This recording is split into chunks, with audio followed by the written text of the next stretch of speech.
decade since, it's grown into a truly remarkable institution with over 200 radio affiliates, tens of millions of unique website visitors monthly, and a 24/7 live news TV channel broadcasting from state-of-the-art studios in Austin, Texas. InfoWars has become the most trusted independent news source in the country, dedicated to delivering breaking news, live coverage of special events, and exclusive reports you won't find anywhere else. While the old guard media struggles to maintain supremacy in a landscape rocked by innovation and technology, InfoWars has been at the forefront of the information revolution. From 8 million radio listeners, over 2 million YouTube subscribers, or the billions of views of our online content, InfoWars proves dominant in every facet of media we enter.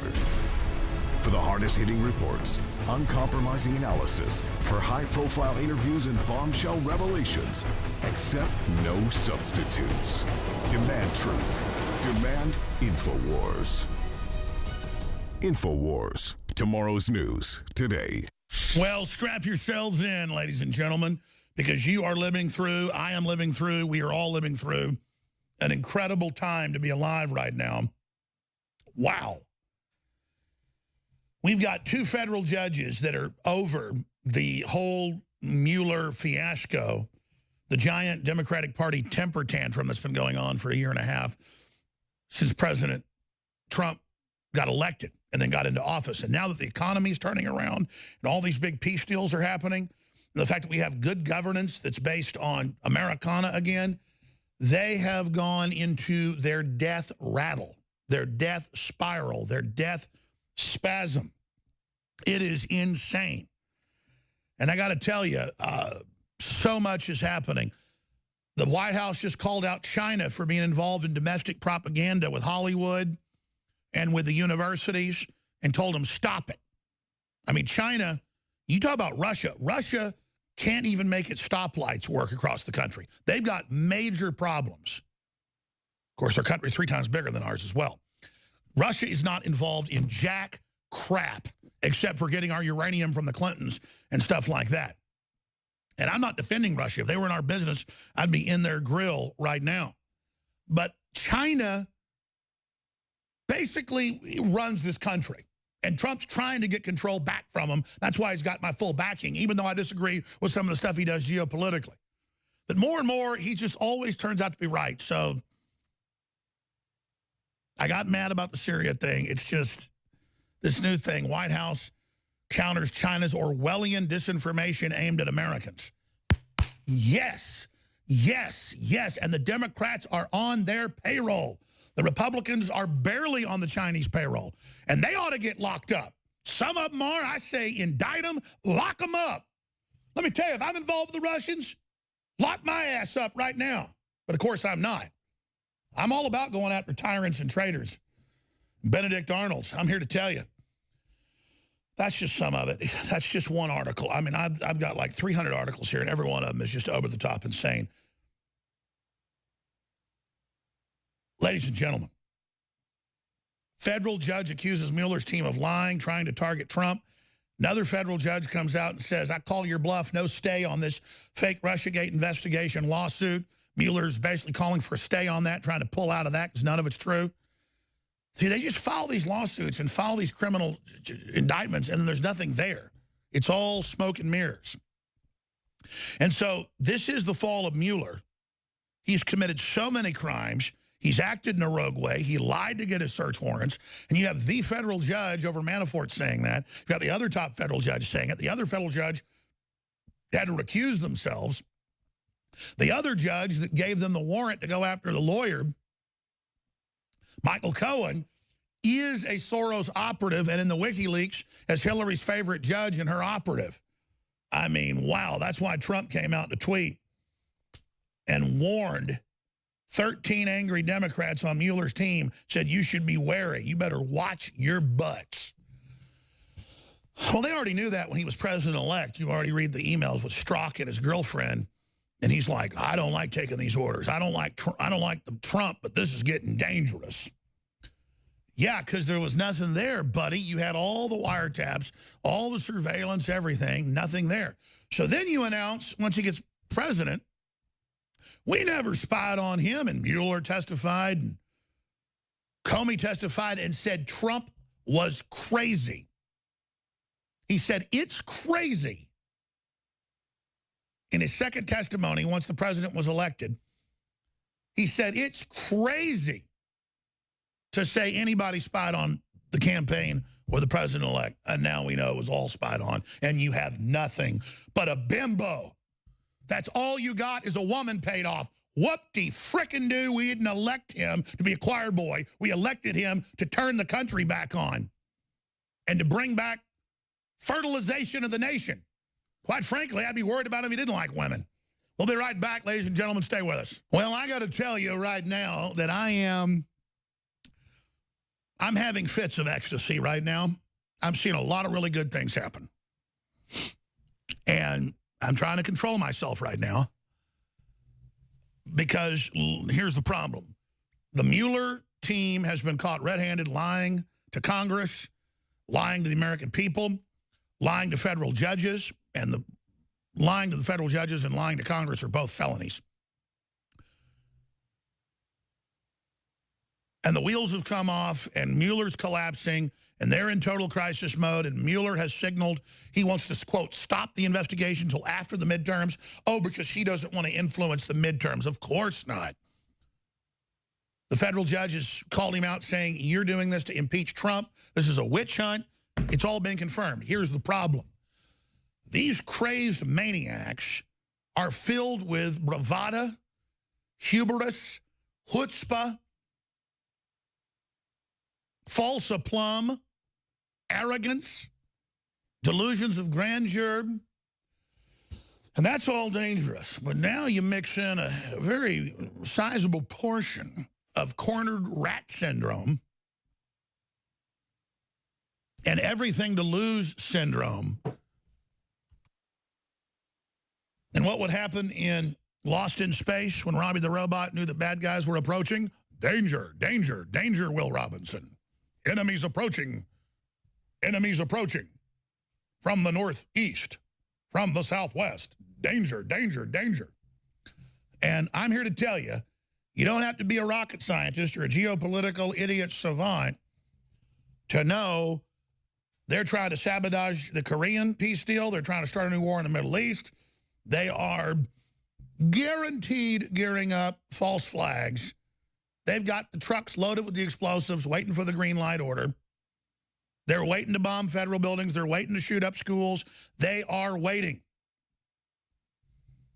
They've got their riot forces ready. They've got their Antifa ready. It's in all the different Soros documents that came out this year from 2015. They wanted race war and to start martial law, but it blew up in their face. It didn't happen. The whole Strong Cities initiative.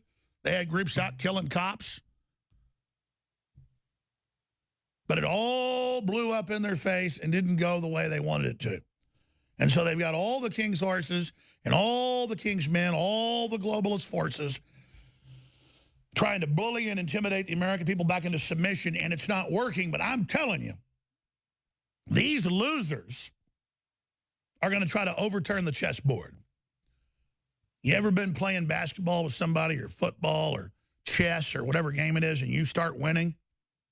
And so they grab their ball and go home and quit, or they overturn the chessboard, or they start a fight with you. And they can't win politically. They can't win culturally. And if you look at the universities and the control freaks and the anti-free speech garbage and all the bullying, and they want to extend that out, and they've all been promised all this power once the globalist leftist paradigm takes over. They've all been promised, the academics and the rest of it, that they're going to be the new ruling class. They're being promised this by the current ruling class that's been exploiting everybody for 50 years. But they're told, oh, we're fighting the man. The man is telling them that. And they're being told that once they finally take over, there'll be this utopia.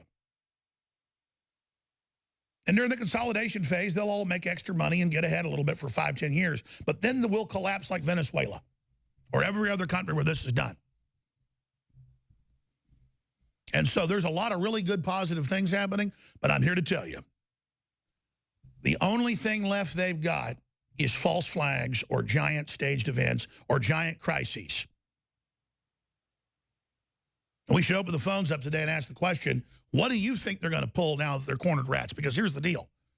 Even mainstream media is having trouble ignoring Mueller, caught by the head federal judge in Russiagate, trying to get Trump impeached, lying about, for now almost 2 years, about all these warrants and the things they're doing to parallel construct the illegal wiretapping that Obama and Hillary and the whole system was doing under Clapper and Brennan going back for a year and a half of the campaign.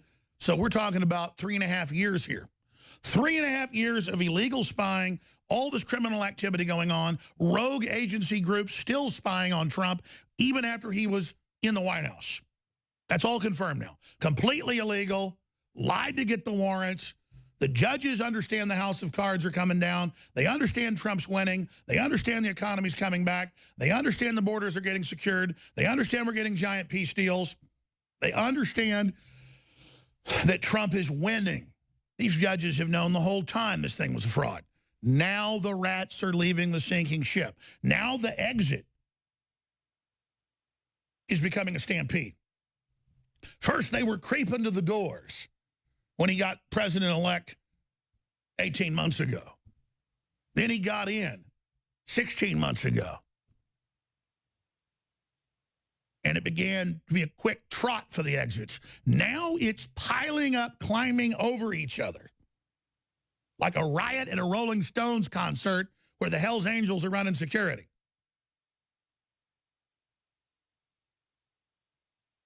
Mainstream media is flatlining.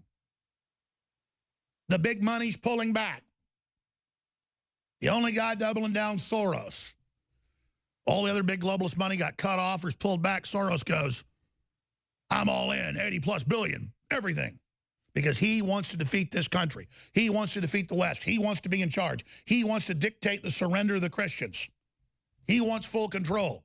And he can see everything he's done, his life's work, and those demon children of his can see everything circling the black hole of the abyss. And so they are giving all their power, all their money, everything, saying destroy everyone that fights me, target their families, target their crew members, target the entire Trump family, target Jones, target Matt Drudge, target Sean Hannity, target, destroy them, destroy them, destroy them. But we're still standing. And despite that, they're targeting Greg Abbott. They're targeting every Patriot senator, every Patriot House member. They target their families. Why do you think Trump's longtime doctor suddenly rolled over and said, he wrote it, he told me to, and he raped me? And you go read the headline, oh, he came and took his medical records after I leaked his medical records on him, which is the law. These people have clearly been bullied into this. So Soros is funding thousands of candidates, from sheriffs to mayors, to city council, to state houses, to governors. They are putting all their money in. Bezos has come out of the closet as a big globalist. He's always been one behind the scenes. He's flooding money. But all the other big globalists have given up. Bloomberg, Bezos, and Soros are hitting America with everything they've got right now.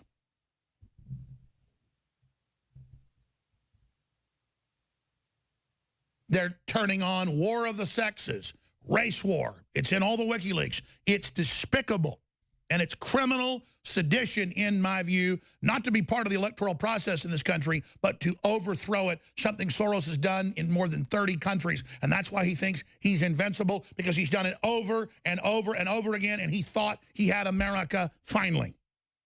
But he didn't.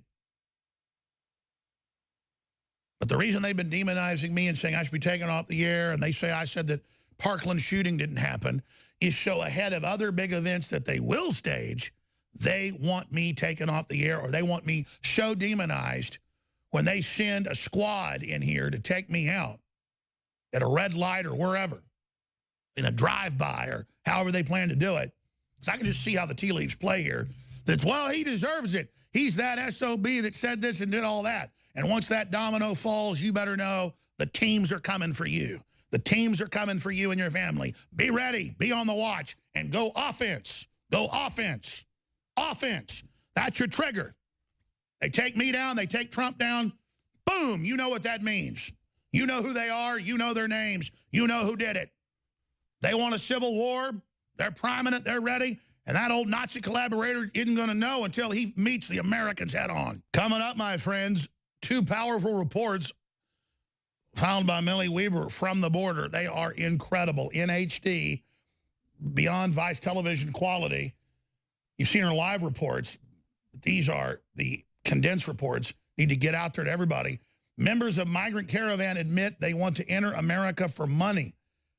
Migrants admit it's economic, not to claim asylum from violence or persecution. Powerful. It's up on Infowars.com and Newswars.com right now. Okay, let me get back to what's coming up. I've already mentioned it. But the left talks about hashtag hunt Republicans. The New York Times says, oh, look, Republicans don't have any security where they play baseball. The Freedom Caucus.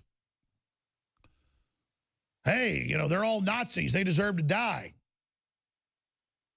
But politically, if something happens to myself or happens to President Trump or other leaders, you know who's created the atmosphere, who's created the backdrop for all this. And it's George Soros and the globalists. And they're the ones that need to be held accountable through legal and lawful means. But they know that they've bitten off more than they could chew. That's why they're all in now. No reserves. They have committed their entire forces, all their money. Their operatives are crawling out from under every rock. And now is the time, ladies and gentlemen, to have the maximum effort, but also to pray on your knees every morning, noon, and night to the God of the universe to give us providence and to confound and blind our enemies and to give us the deep sight and the quiet place of the Most High, that crystal focus that many seek. Now is the time for God's Spirit to be poured out upon the land against the enemy. For when the enemy comes in like a flood, the Spirit of the Lord will lift up a standard against it. And I pray that all of you pray to be that standard. But God is God and won't come into you unless you ask and really want it. And that nagging spirit of the world will say, don't do it. But you've got to really want it. And the God of the universe, the God of free will come into you. Now, next segment, I'm going to get directly into the huge developments. What happened Friday? Because one judge got a lot of attention. The other got almost none. Now, more shoes have dropped. More dominoes have fallen. More big red balloons have gone up with the Mueller investigation. Mueller investigation in jeopardy as witch hunt accusations turn out to be true. What are they going to do? What are they going to pull? I want to ask the listeners that question. Your calls are coming up. 877-789-ALEX, first-time callers in the first and second hour. We'll open the phones up later for everybody. 877-789-ALEX. And then later in the next hour, I'm going to open the phones up specifically for crazy fascists that call themselves liberal. I want to hear from you guys a year and a half into Trump, and are you still against him? And you want to be able to call in. I know you're out there. If you're able to string a few sentences together and able to dial a telephone, we will take your calls coming up. Hell, if you can get on the line right now, you're welcome as well. 877-789-ALEX. As Mueller begins to collapse, and they talk about him disappearing till the midterms, so we forget about all the rigging at the FBI and the 13 Democrats that made up the file and paid off their families that worked at Fusion GPS to create the fake dossiers and all of it, and lying to get the search warrants and then lying and saying they weren't spying on Trump. As all of that huge boondoggle of corruption to frustrate the votes of America comes out, what are these cornered rats going to do? Well, the mainstream media isn't going to realize they're on the wrong side of history. They're going to quadruple down. Not realizing that they can even pull off taking me out or Matt Drudge out or Donald Trump out or Sean Hannity out or Tucker Carlson out. That even if they could try to pull off killing or arresting or whatever the opposition, that America's awake, the world's awake, Globalism's in trouble everywhere. Nationalism, sovereignty, populism is popping up like mushrooms after a spring rain. So what are you going to do? You don't know what to do. But they're not going to give up. They never do. That's the thing about psychopaths and control freaks.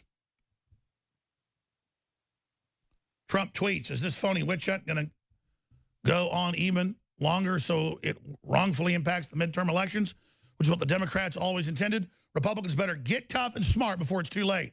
Bingo! So that's coming up. And then the huge news. White House counters Chinese Orwellian disinformation aimed at America. Yeah. They own Hollywood. The big universities have been taken over. You talk about who's in our business.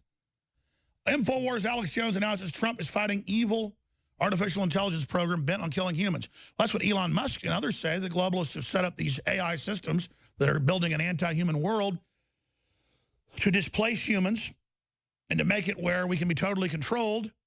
But you just show a short edit of what I said to make it sound like I'm crazy. Kind of like I talked about reanimating humans or reanimating human brains or growing human brains inside pig guts or inside cows. That's all over the news now. Warning about procedure that reanimates human brains after a bunch of pigs were brought back to life. Fears raised over human cloning. Controversial embryo experiments that are clones. It's all coming up today. But first, we're announcing a new giant special that we haven't done since Christmas. And I'm not doing it because it's not selling.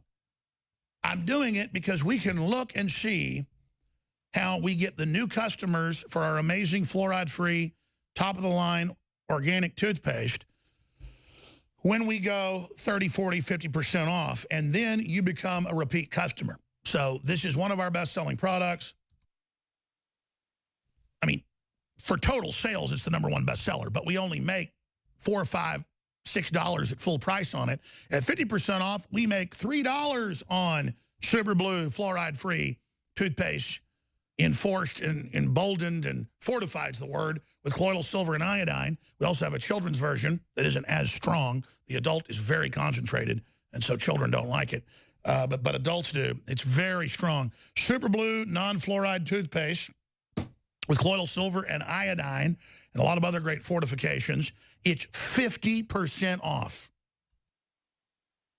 by itself. And you can also get it with the Super Blue mouthwash with colloidal silver and iodine or the Immune Gargle in a 16-ounce concentrate or in the 3-ounce so you can fly with it, or the little 1-ounce a lot of folks like to get so they can refill it. I personally use it for a lot of things, not just my throat. You can swallow it because it's also, again, in the supplement range and get some good colloidal silver and iodine. Super Blue Immune Gargle. We also have the mouthwash. Use that first. Brush your teeth. And then you got the Immune Gargle. All of it 50% off. Talk about game changers. All of the Super Blue line of products, all 6 of them are 50% off. And when you get the combos all together, free shipping on top of it, InfoWarsStore.com. We've got so much to cover. I'm going to go to your phone calls in the next segment about what do you think the globalists are going to do now that Mueller's collapsing. He's been caught lying. Multiple federal judges over the case have said you just want to impeach Trump. You're a fraud. He now just wants to pull the case back until after the midterms and hope we forget. But only more criminalities coming out every day. The 13 Democrats inside the Justice Department and FBI fixing the information, lying to get the warrants, lying to Congress, saying that the president wasn't being surveilled when he was a candidate or president-elect or president. The stay-behind networks inside government from the Clinton crime network. How they were involved in Russiagate themselves. How they're on the communist Chinese payroll. Every passing day the economy comes back. What are they going to do? They're going to challenge us with censored internet and forced feeding things like Childish Gambino, giving it 10 million views over the weekend, saying, this is America, this is America, this is America, out of 330 million Americans, showing images of a few hundred people getting killed to create the illusion that we're living in all this carnage. Only in Democrat blue abscesses only in Democrat cesspits where they've taken all the guns and ship in the narcotics. But if you actually go to places like Venezuela, over 1,000 people a day are starving to death. Starving to death. But the government's passed a law saying you can't report on it and call it starvation. So it's all this emotional idiocy. And people fittingly doing a voodoo dance.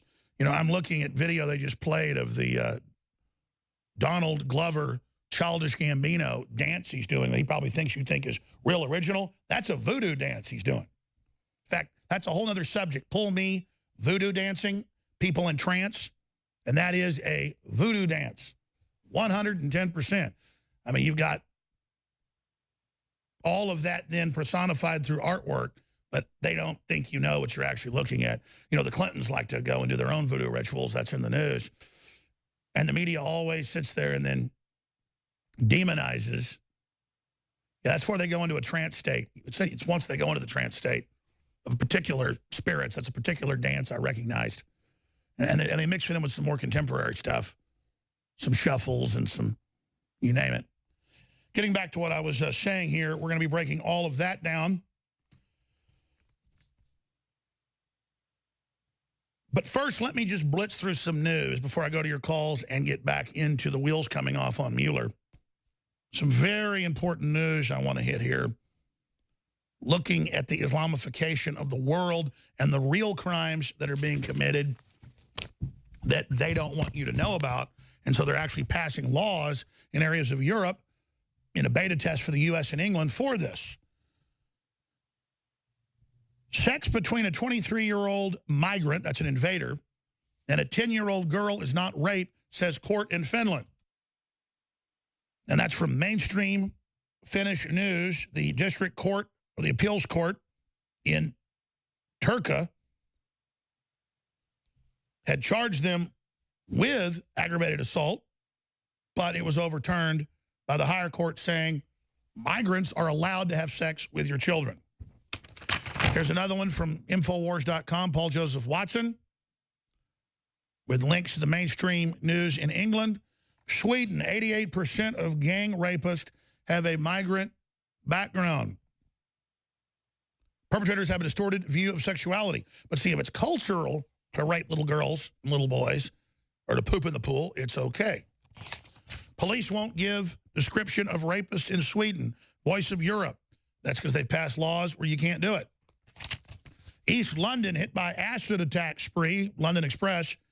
3 rushed to hospital in mourning horror. They were called to Kingsland High Street in Dalston after 5 a.m. this morning after the men sustained injuries. That is a Islamic specialty. They have record number acid attacks, up to 7 per weekend now. Swedish child raped by 3 men on her way home. Police refuse to give description of the perpetrators. That's out of SVT.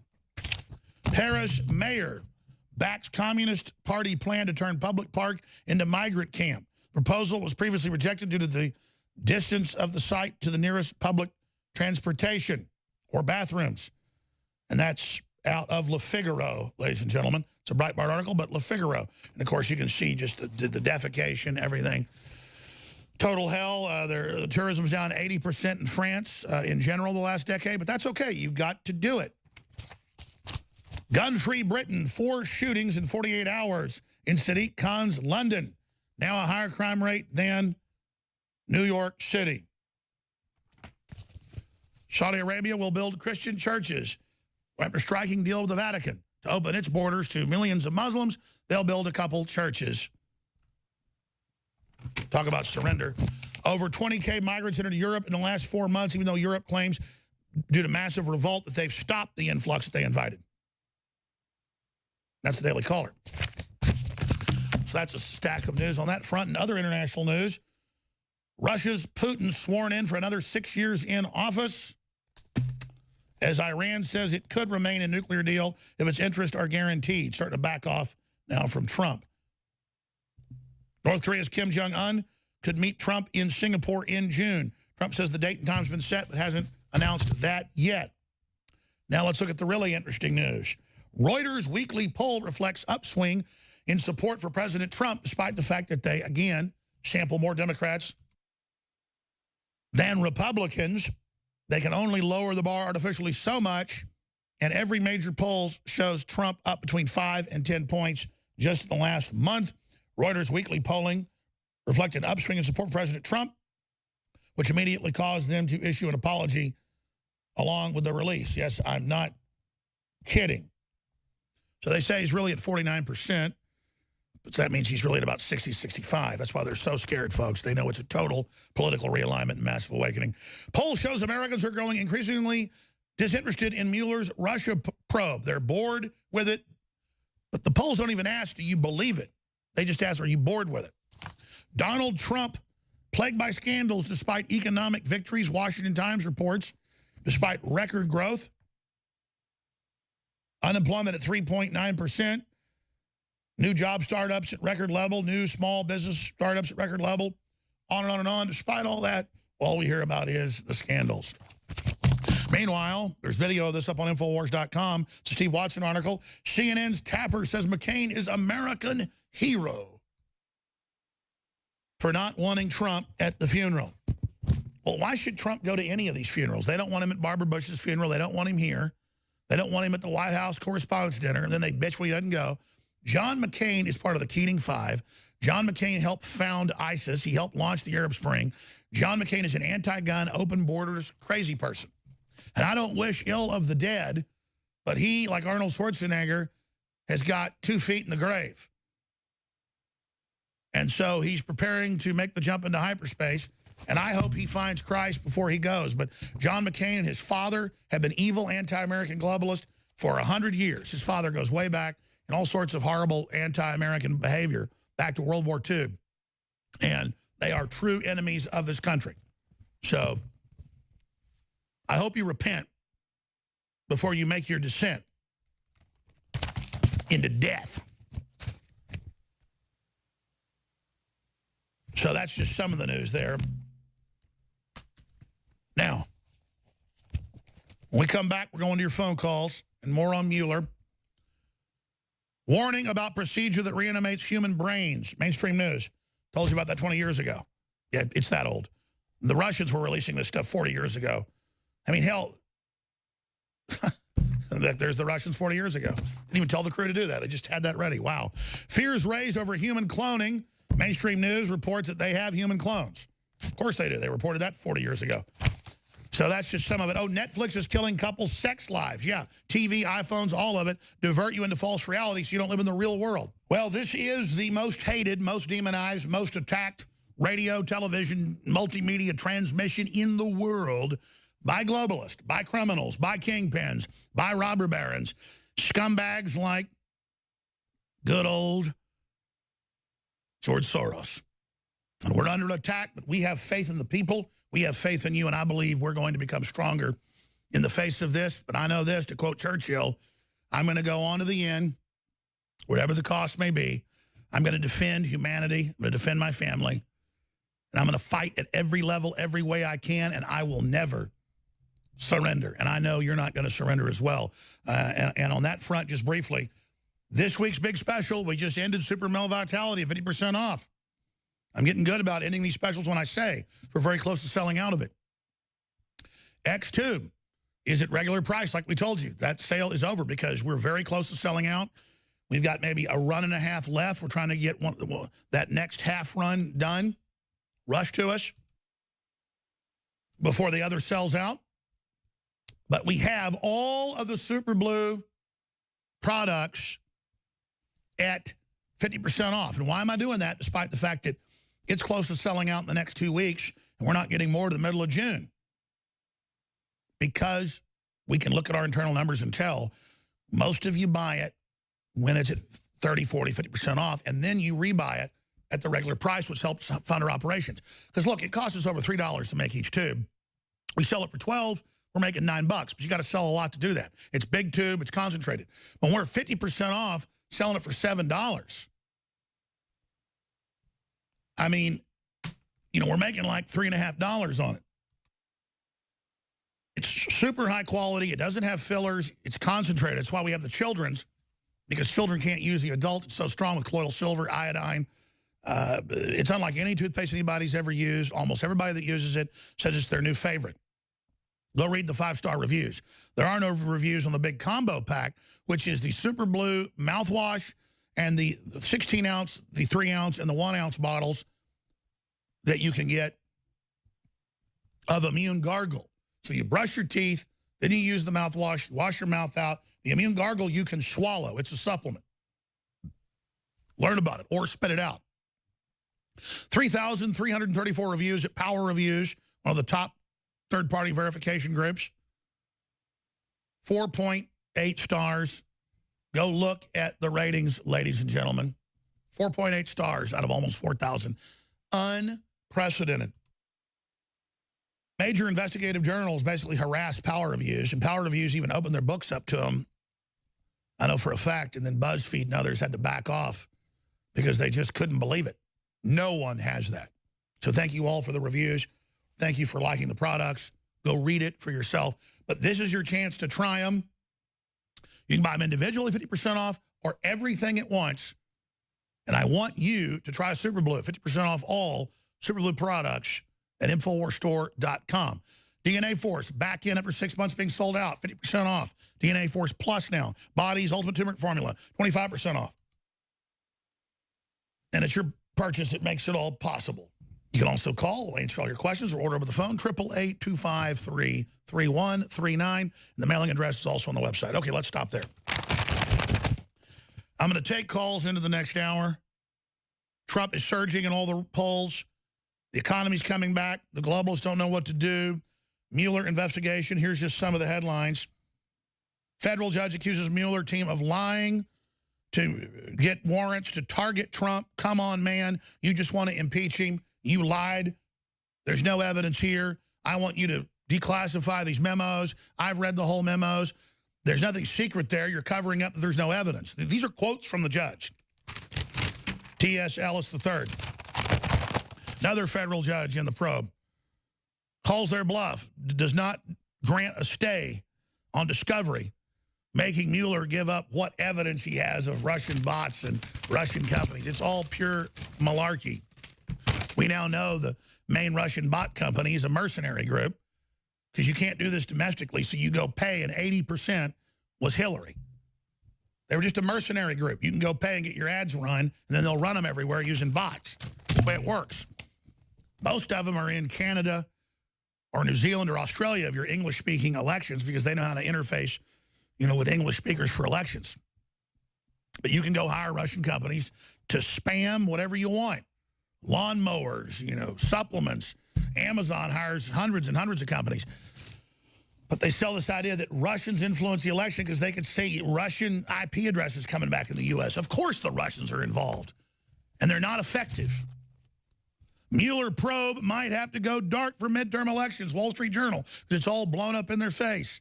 Now they want to pull the turtle's head in and forget about all the scandals. Hayden says, don't work for the Trump administration. If you're in government, sabotage them. Don't go along with them. Well, we've known that's going on for the last year and a half, but there it is. What'd the judge call it? He called Mueller unfettered. That means rogue, uninhibited, rampant, unbridled, unrestricted, unrestrained. That's the definitions. Meanwhile, I don't think Giuliani overall is doing a very good job. He's adding more confusion to it. I agree with Alan Dershowitz. That's who Trump needs to hire, is Alan Dershowitz. Mueller investigation into jeopardy as witch hunt accusations play out in court. Zero Hedge has an excellent article showing how now three, of course, this ought to be my headline, because I saw this over the weekend and I forgot. I keep saying two judges. Excuse me. Zero Hedge is correct. As of Friday, 3 separate judges have rendered harsh setbacks to the Mueller investigation, demanding, if you believe it, facts and evidence to back up the special counsel's claims in unredacted format, as one judge demands, or risk having the cases tossed out altogether. The first major setback happened when a federal judge assigned the criminal case against Trump's former national security judge M. Sullivan Mueller's team to turn over any exculpatory evidence to Flynn's defense, because there is none. Oddly, Flynn's legal team never made the request. I was told by people inside. I'm not going to say it on air. Maybe I should.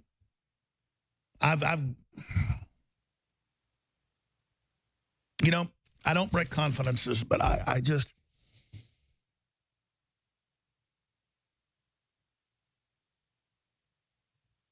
I'm going to stop right there. It's unbelievable. Yeah, they asked, why isn't Flynn defending himself? Why did Flynn plead guilty? Because they'll bankrupt you. He's just at their mercy. He's not rich. And then it goes through the other two, saying they're liars, catching them lying on the warrants, on Manafort case. It just goes on and on. But this is the best article I've seen. I want to make sure, crew, this is posted in full to Infowars.com. This Zero Hedge headline is powerful, but I want to change it to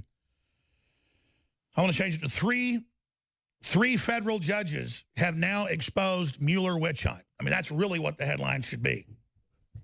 So we'll post that baby in full. And again, here's that headline I mentioned. Dershowitz, Trump team playing into Mueller's hands. Trump says 13 angry Democrats on the Mueller team should be wary. Close quote. He's absolutely right.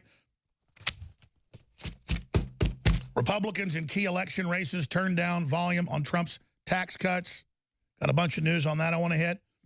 A lot of idiot Republicans are running from Trump instead of running towards Trump, even though Democrats are running away from Hillary and away from the Democratic Party and towards Trump.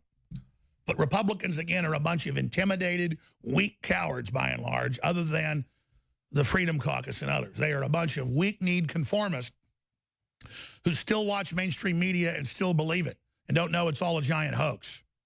All right, I promise I'm going to Emmy, and I'm going to Lacey, and I'm going to Alex and Casey and everybody when we come back. I'm going to get your calls, I promise, when we start the next hour. I'm going boom, boom, boom, your calls. And then I pulled the new study that's in AP, and I pulled some of the old studies about Democrats being meaner, lazier, stealing more, killing more, lying more, and worse for the environment. And it's AP admitting it. Modern liberals are virtue signaling liars. They're frauds. They're fakes. They're hoaxers. They're posers. They don't bring it. Trump is bringing it. InfoWars is bringing it. Drudge Report is bringing it. Tucker Carlson is bringing it. Who else is bringing it?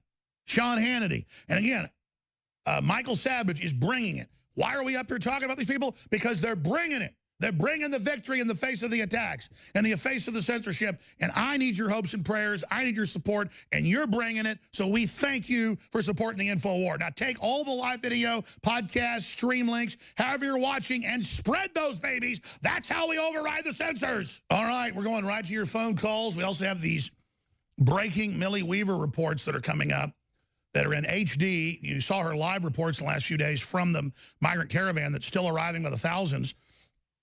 But she has dozens and dozens of people, including Islamicist Muslims, admitting we're here for money, we're here for jobs, we're here for welfare.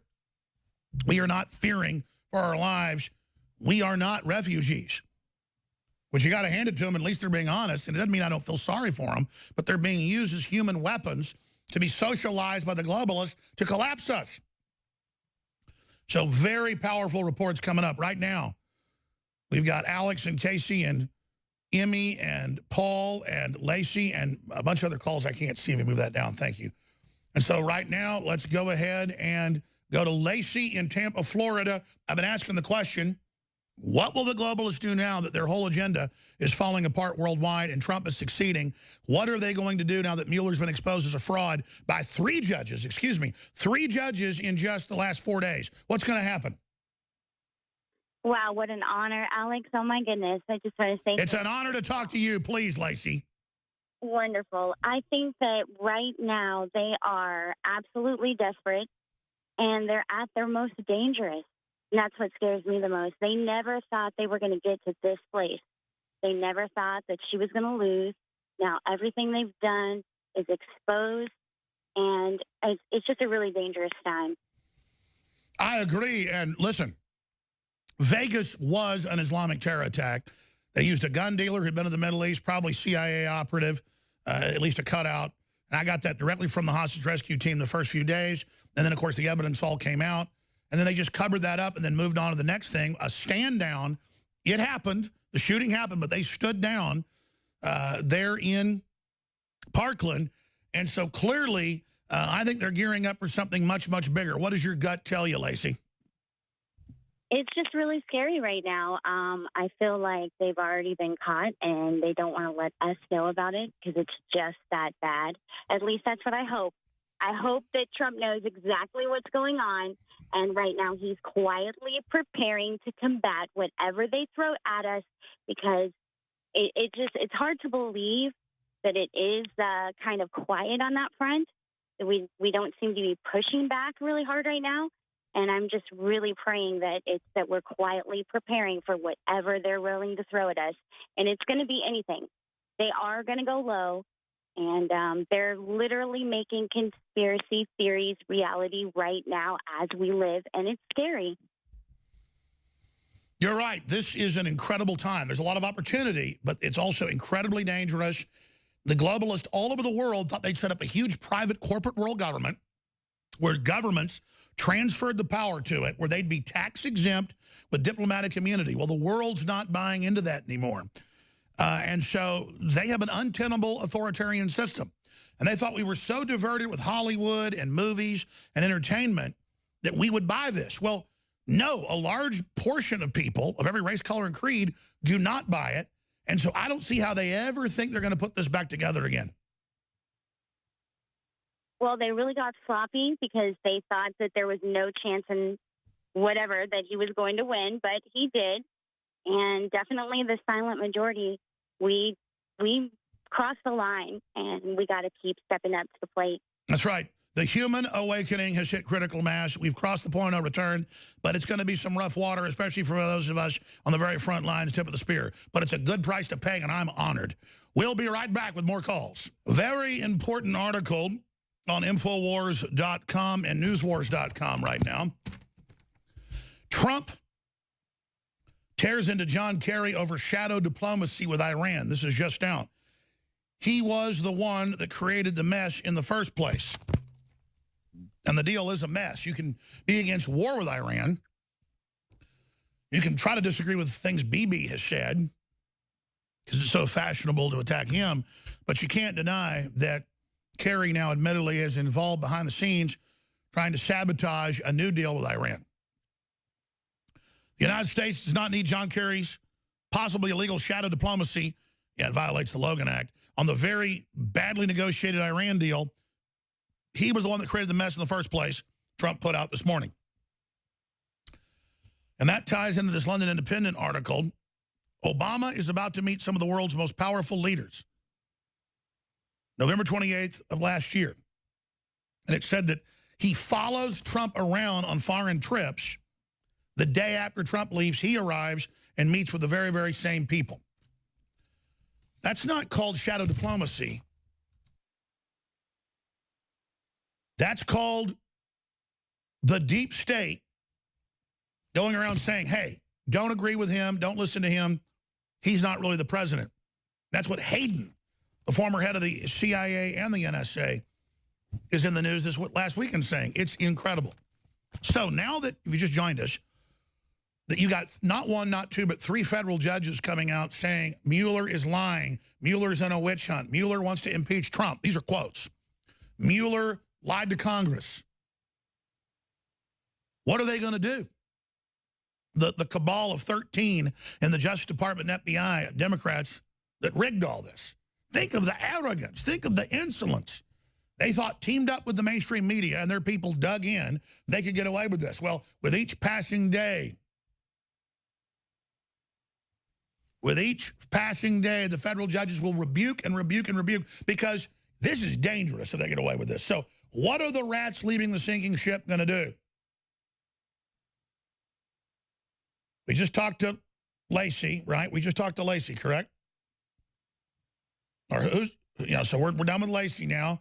We're going to go ahead and we're going to talk to Paul in Oklahoma, then Emmy. Paul, you're on the air. What do you think they're going to do now? What will the cornered rats of the Clinton stay-behind network, the rogue government, that's what the federal judge called them on Friday, the head Russiagate judge said, you're an unfettered power unto yourself, close quote. That means you are a runaway rogue power who's out of control and lying and who thinks he's God and who thinks he can impeach the president or whatever. Come on, man. That's a quote. So what are they going to do next, Paul? Well, I had two emotions at the same time. First one was that I was so elated that this judge called out Mueller. I couldn't believe it. And then simultaneously, it was like I got hit in the gut. And my emotion was, man, they're going to kill that man, just like they killed Anton Scalia. And that's what I thought. And I'm so elated and I'm so pumped up today. I just want to give a shout out to everybody listening to Worldwide Big Info Wars. Oh, yeah, we're going to win. God bless you, Paul. Appreciate the call. Yeah.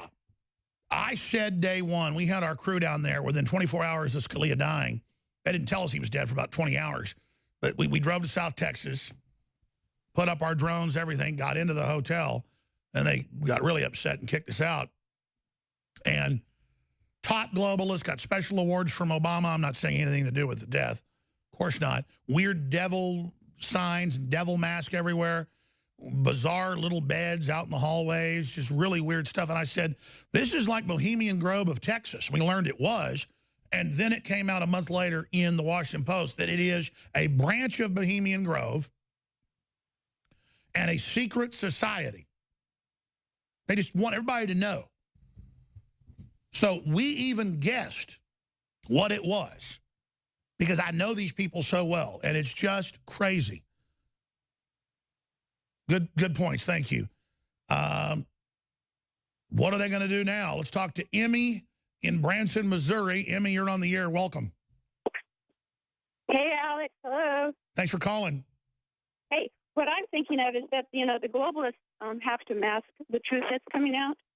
And they've done massacres and the schools aren't working and the people are waking up to the anti-gun agenda. I'm a first-time caller. Oh, you're awesome. Yeah.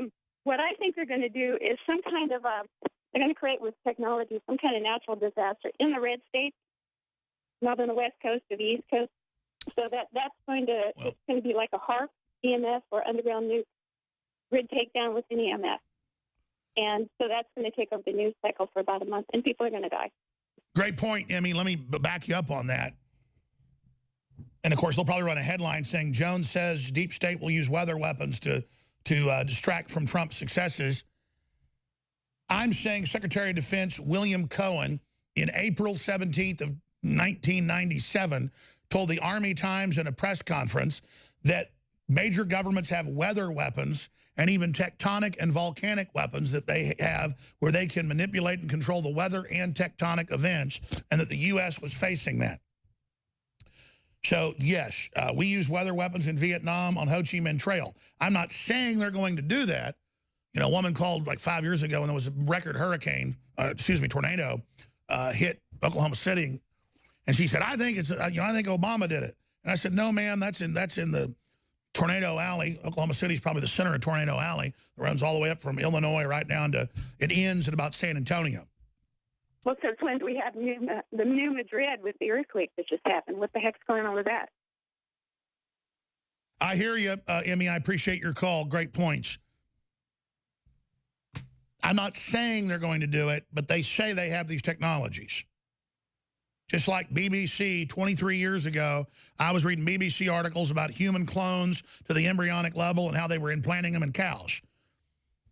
And then I talk about it, and they go, Jones is crazy. That's 23-year-old news. And in that article I read on air 23 years ago, they said that Britain had been doing it in labs for 15 years. That's almost 40 years. And again, they don't call it chemtrailing. They call it geoengineering. And, yeah, there's the quote. Weather weapons have existed for over 15 years, testified U.S. Secretary of Defense. There you go. There's an article about it from Natural News, of all places. And, I mean, I'm not making this stuff up. Okay, let's go to Casey in Ontario, Canada. Casey, you're on the air on another subject, but go ahead. Welcome. Alex, how you doing, buddy? Good, my friend.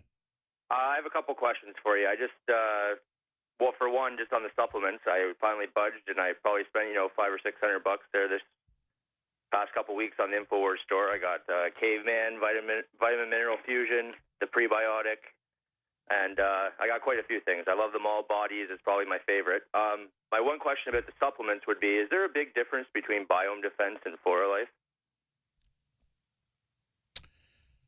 They're both top-of-the-line formulas, wide-spectrum strains, and are the best that we can find from two different big suppliers, and they can argue all day about which one's better. I can tell you this, that the count in Flora Life is they've got to be able to say they're 50 billion in like a year. And so even if it's in regular temperature, not cold. And so I know for a fact Flora Life has a much higher count so that it will guaranteed in a year be at 50 billion. The other one's great as well, and it's got a count much, much higher, but and in a year it's still 50 billion. But I can tell you, Flora Life, it's like way above that. Flora Life is super strong.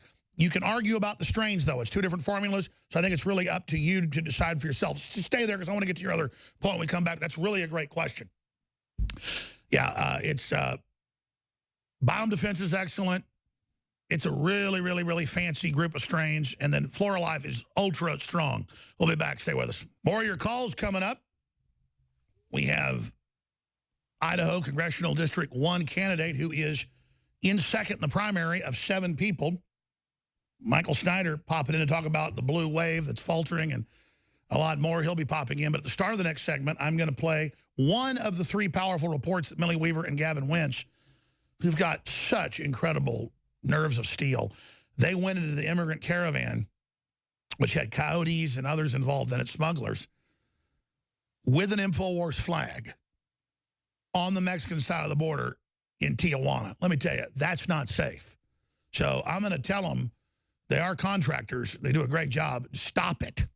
That is not safe at all. Because it's not the little migrants that are bad. It's the people controlling them that you got to really watch out for. So I don't want to get into any details here, but let me just tell you, MS-13 and others, we were told by the FBI across the border, when we met with the FBI 2 years ago, we were asked not to talk about it. Let me just say this. Nobody should be in Mexico with an InfoWars flag on the border. I'm going to leave it at that. And I told Gavin and I told Millie that. And I'm not mad at them. How can you be mad at people with courage? Except I want them to not get killed. So this is powerful footage because CNN only shows a mother with children and then says, oh, she's scared. No. This shows what the people actually say. The #1 group, by the way, in the U.S. now of any one group is Chinese women. CNN reported that 3 years ago, and I've checked the latest numbers. It's even worse. And it's middle-class Chinese women that are allowed to leave their country. They keep dual citizenship. They come here, check into a hotel 2 weeks before they have the baby. They have the baby, becomes a citizen. Everything is paid for free. And then they sit there and milk off the U.S. This is, what are we, schmucks here? The biggest idiots on the planet? I can't go to China or Mexico and do that. I'm sick of it. All right, who's up next here? Who were we talking to? We're talking to a caller in Canada. He wanted to get into Joe Rogan. He was talking about the products and asking questions. I did a survey during the break of the crew back there in the control room on who was taking it and who they talked to that was taking it. And it looks like Flora Life is more popular than Biome Defense. But it doesn't matter. You need to take different high-quality probiotics to get a mix of things, in my view. But they're both excellent probiotics. The Myco ZX is amazing to knock out the mold and other garbage. InfoWarsStore.com. But I'm not going to plug it anymore. You just brought it up. I just want to finish this question, though. Casey, go ahead. You have a Joe Rogan question. Go ahead. Yeah, and I didn't doubt the quality of the product. I was just curious if I should be taking them both at the same time, Alex. That was all. Well, I mean, have you tried the products? Oh, yeah, absolutely. I just wasn't sure if I should be taking that many probiotics at once. So I just stuck to the Flora Life and the Myco ZX and the prebiotic there. I've been taking that for the last 2 weeks. And I thought I'd hold on to the Biome Defense until I'm done the Flora Life. Sure. Well, I mean, I mean, what's your review? I'm loving everything. Like, without getting into the details, like, you just feel less bloated, less crampy. Just, I don't know, I just feel better.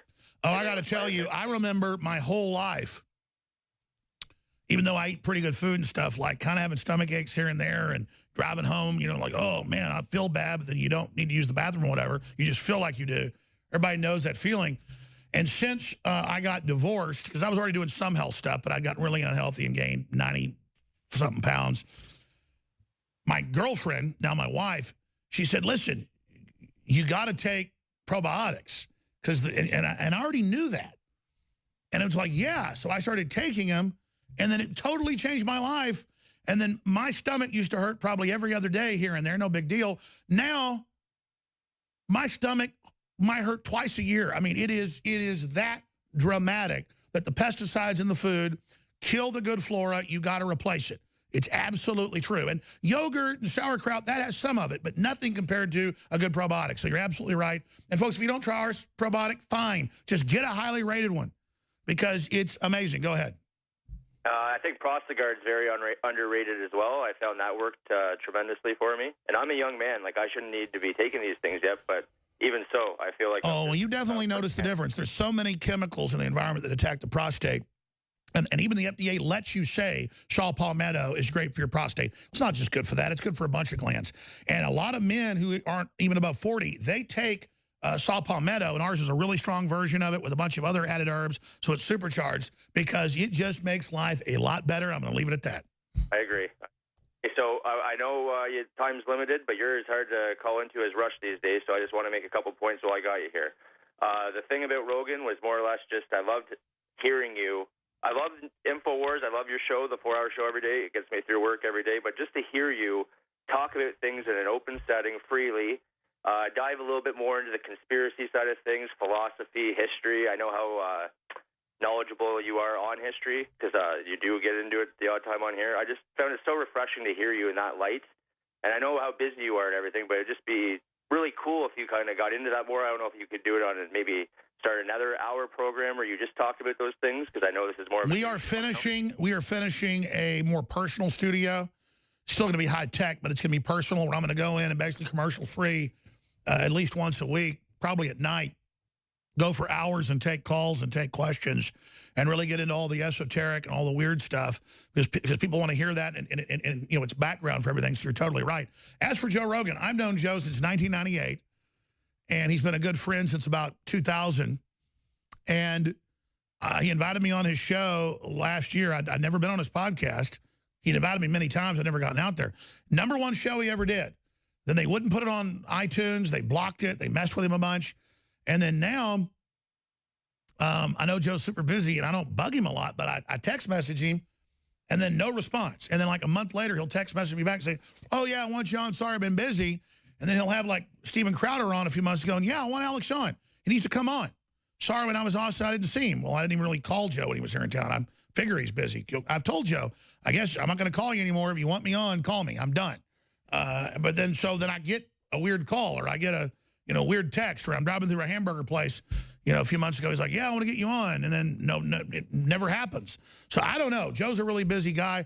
He has one of the biggest shows out there. But the reason I need to get on that show is I reach our giant audience, but the media represents what I say everywhere. And if I can get on there, that culturally reaches tens of millions of people who can then actually hear what I'm saying in long form on a bunch of key issues. And so, they're going to attack me in every major forum out there and not even give me a chance to respond. Well, Joe's a friend. I know he got attacked for having me on. And so it just becomes mysterious after the #1 podcast he's ever had on. Back in February of last year, we're talking 14, 15 months ago. And then it's great. He has Eddie Bravo on every other week about his, fun stuff. And Joey Diaz, and who are both my friends. I mean, I used to go out to Vegas with them, Houston, you name it. I've hung out with those guys and partied with them a lot over the years. And Bravo will come here. I love Bravo. He's a good friend. He's hilarious. But Joe Rogan, basically no more contact with him. Just an occasional, oh, I want to get Alex on, or occasional text message. Hey, buddy, like the show. Okay. So that's fine. Joe, you don't need to send those. It's kind of like Trump calling me up, telling me how great I am. I said, sir, you're busy. If you got something you need, call me. You don't need to call me anymore. My wife heard that phone call. She goes, wow, you just told the president I don't need to call you anymore. I'm not acting cool. You don't have to pat me on the head. Do your own thing. You want me on, call me, Joe. I'm not calling Joe or texting him ever again until I hear from him. All right, folks, we'll be back. Stay with us. Infowars.com. So here we are inside the migrant caravan. Many of these people here are from Honduras and have been given a 30-day pass from the Mexican government so they can make their way up to the border where we're at right now. All these people, they came in the same caravana from all the way Honduras, and they're right here. They went in 6 and then plus 8, which it makes 14 people. They already went in. Okay. Yeah, and So are they pretty hopeful that they're going to be allowed in as well? I guess since they came in on TV and all that, and there are people, they're all over the country now, so people is coming over here from different states, different countries to fit in them. And these people, the one that's supplying this, they just came right now for, I don't know from where, but they're supplying everything. The Latina Muslim Foundation. Now, I wonder if that's an American foundation. How did you guys raise funds to come help with food and water and aid? We do some events, and we ask the mosque in San Diego. Have you heard any of the people here say that they're scared or that they don't feel safe here? No. Actually, I didn't hear anything. Is he scared or fearful while he's here in Mexico to stay here? ¿No tiene usted miedo a que le llegue a pasar algo aquí en México? No, aquí no. No? No. Safe. ¿Se quiere cruzar para el otro lado? Sí, sí, estamos espera. Okay, trae permiso, papeles. Pidiendo auxilio político.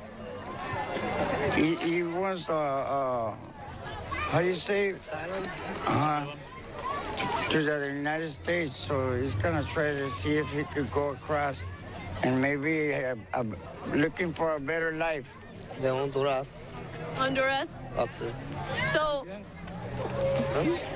do you feel safe here in Mexico? ¿Te sientes seguro aquí en México? No, para nosotros no. He doesn't feel safe here in Mexico. Why? Because he thinks there's a lot of violence. All he wants is to go to the United States, but that's just a saying, so they can go to the United States. Where are you guys from? El Salvador. El Salvador. Why do you want to come to America, United States? Pues buscando un mejor futuro. Looking for a better future. How has it been in Mexico? Do you feel safe here? ¿Cómo te ha tratado México? Bueno, gracias a Dios me han tratado bien. Siempre los lugares donde hemos pasado, siempre han tenido que comer, los han dado algo para el frío. Han habido lugares donde los hemos quedado para descansar. Mexico's been kind to him. They give him food and blankets and clothes. So, he feels safe in Mexico. ¿De dónde son? They're from El Salvador, and Mexico's been treating them nice. They like. What do you want? Ask them, do they feel safe here in Mexico? ¿Se sienten seguros aquí en México? No? If they can go across, they'd rather stay right here in Mexico. And if they work, the salary it's higher over there. So when you're thinking about each dollar, how much it will cost, they will go over there, make a paper, and then they can come live in in Tijuana, and then they can work in San Diego. That's how they make this. That's how they help the families. And I hope everybody get into America and make the life. Now, we're told they're all fleeing political persecution, like folks running from the old Soviet Union, like Daria in the control room. But that's not the case, ladies and gentlemen. And we went down and we showed the truth.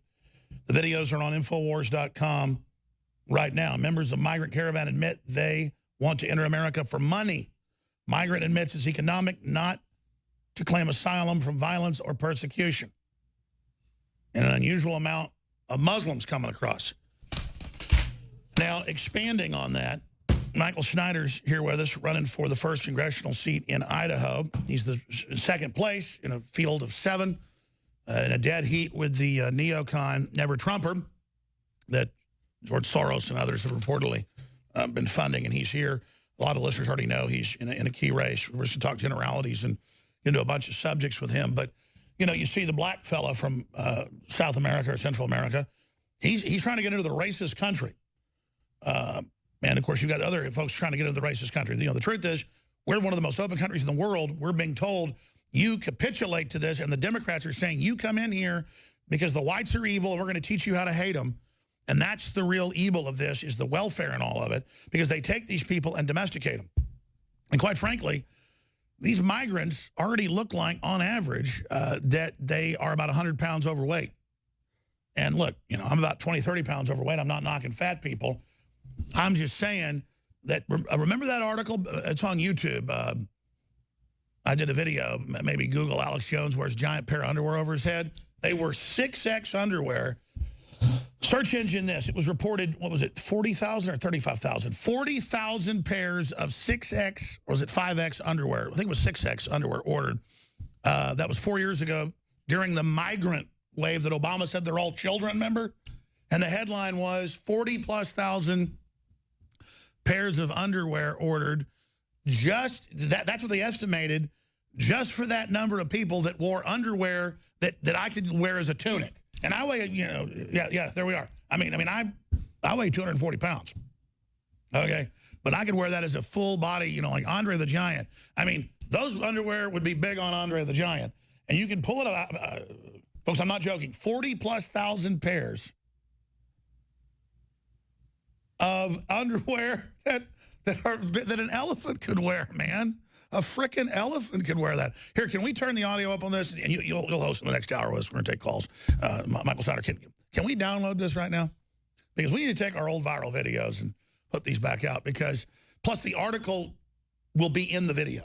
We'll actually find the original amount. It's like 34,000. Let's see my memory serves. Was it 34,000 or 44,000? My memory's saying 34,000 or 44,000 pairs of 6X. It was 6X. Specially ordered, I think it was from Walmart. I'm going from memory from like 4 or 5 years ago. But if people want to go see the video for themselves, we pull it back up. It's on YouTube for now. They're trying to delete the channel. And that is Texas is being invaded by South American walruses is the ridiculous headline on that. We're taking your phone calls on how are they planning to remove Trump now that the whole Mueller thing is falling apart. And what do you think they're going to do to strike back? Joining me here is Michael Snyder of MichaelSnyderForCongress.com, better known, of course, for his economic collapse blog. He's a best-selling author, lecturer, educator, married to his wonderful wife and their great daughter that they have together. And he is very close, within striking distance of winning against the establishment candidate. So thank you for joining us. Oh, thank you, Alex, for having me on the show today. And yeah, people need to get engaged in primaries all over the nation, because now is the time. We have the globalists on the run. John McCain, he has 2 feet in the grave. Hillary Clinton, she has 2 feet in the grave. They're getting old. They're dying. A new generation is rising. I believe this is going to be the moment in American history when bold patriots rise up and restore our constitutional republic and take our country back from the globalists. We can do it, but we have to get involved. And it's one seat at a time, one on the local level, but you have to go out and vote. In fact, right now, when you're done listening to Alex Jones today, you can go out and vote in Idaho today. You can go vote for Michael Snyder for Congress in District 1 and even in District 2, where nobody's running against a rhino there. Yet people are writing my name in. We're getting reports of that. People are literally writing my name in because no one actually ran against a rhino in District 2. But I'm in District 1, Idaho's 1st Congressional District. We're very close, Alex. Very close. Election day is May 15th. I'm excited. Christine, Alex, many others, your calls are coming up on the other side. Michael Snyder riding shotgun with us to the bottom of the next hour. And then we've got Vox Day of Voxversity joining us. Vox Day is going to be joining us to talk about the neocon globalist infiltration of the liberty movement. Critical intel straight ahead. Please stay with us. I was telling Michael Snyder during the break, he thinks he's going to win. He's within striking distance in a 7-way race, close number 2. People get out, he'll win. But even if he loses, he's won by going to the debates, educating people in Idaho, by running, getting in the system. And then if he runs again, the next time he'll win. That's how this works. Ron Paul had to run a couple times before he won again. He got into Congress the first time in the whole Reagan wave and then got kicked out, then came back. You only lose by not trying, ladies and gentlemen. But we found it. We put the news article up, please, and we'll go to your calls with Michael Snyder. We found it. Homeland Security seeks thousands of pairs, it was 42,000, of underwear for detainee immigrants. And it was amazing. Absolutely amazing. 6X large pairs of underwear. I guess that's a different article she found, because I remember it was the 44,000. We actually found the video from now 4 years ago, so here it is. Went over to the big and tall store. Walmart didn't even have 6X. Target didn't have it. 42,000 pairs, 6X for the illegal aliens from south of Mexico that bus up on a train every day. To understand, folks, you could wear this. I could wear this as a onesie, okay? I could wear this as a leotard. I mean, oh my God. Oh my God, we're being invaded by South American walruses. It's ridiculous. The government is shipping in 42,000 people. They're bigger than Jabba the Hutt. This country is so screwed up, man. I'm sorry, I don't mean to laugh, but it's reaching a proportion. If you're a radio listener, you can't see him. Oh my God, look at this. Especially my underwear. Oh God, I don't think I've ever laughed this hard on air. Oh my God, it's so ridiculous. So, oh my God, excuse me. What do you make of that? I don't even know where to begin. I mean, you know, obviously we tuned in before I came on the air to just make sure we had some continuity, but I was stunned. I've never heard of any such thing. Almost nothing surprises me anymore, though. I mean, this isn't... Oh, I love Obama.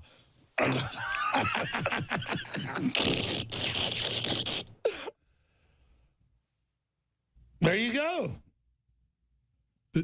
There you go, Alex. Well, you wear underwear on your head if you win Congress. That's part of the new club. That'll get you a headline. It'll push you over the edge. Promise to wear giant underwear on your head if you win. There you go. There you go. I'm being sarcastic. We have Michael Snyder here with us, taking your phone calls the next hour, covering the waterfront. Getting serious now. That is a lot of 6X underwear.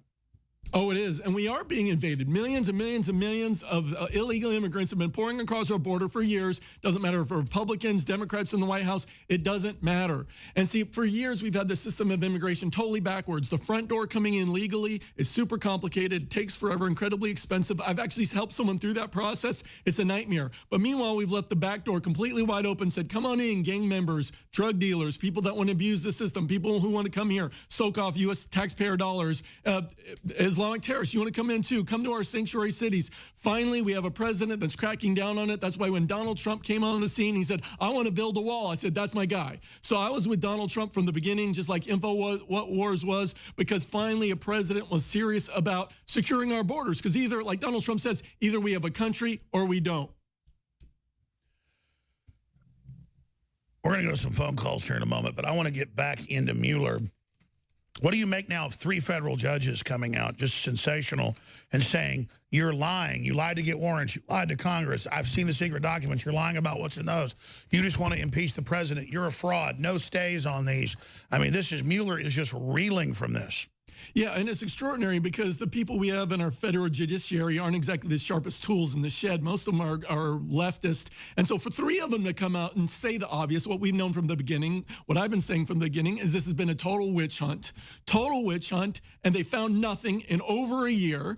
And, you know, at the debate other night in Idaho, our final congressional debate, I said, hey, we got to shut this down finally, and we got to fire Robert Mueller, and that's the obvious answer. And meanwhile, the main opponent who's going to win, if I don't win, he's up there saying, you know, I haven't even been paying attention to this, something that InfoWars has been talking about for a year, Drudge Report's been talking about a year. Well, no, it's one of the top stories in the country. Yeah. And this is a guy running for Congress. I know nothing. I know nothing. Yeah, and in the back, they've even found the video clip of that from that debate where this guy's up there 3 times, not just one time. He says it 3 times. He says, you know, I haven't been following that. I can't really answer your question. I can't give you my opinion. Never did answer the reporter's question who had just asked him a question about the Mueller investigation. Never gave an answer one way or the other. All he could say was, you know, I haven't been following that, even though it's the biggest news story, the biggest controversy. Well, obviously, when they say that, it's because they don't want to talk bad about Lord Mueller. So what do you expect the Democrats to do next? I think they're going to stage a false flag or pull something big. Oh, absolutely. And what the Democrats ultimately want is they want to get rid of Trump because the Democratic Party totally controlled by the globalists. Republicans mostly controlled by the globalists, although we're taking ground. We're taking it back. That's why I'm running for Congress, because we're trying to take over the Republican Party. We've just got a foothold now, a beachhead, despite the rhinos, the neocons, and the globalists and the leftists. The biggest now group in that fractured system is the Patriots. We're rising. So they're trying to destroy all of our leaders while they're putting neocons into our movement.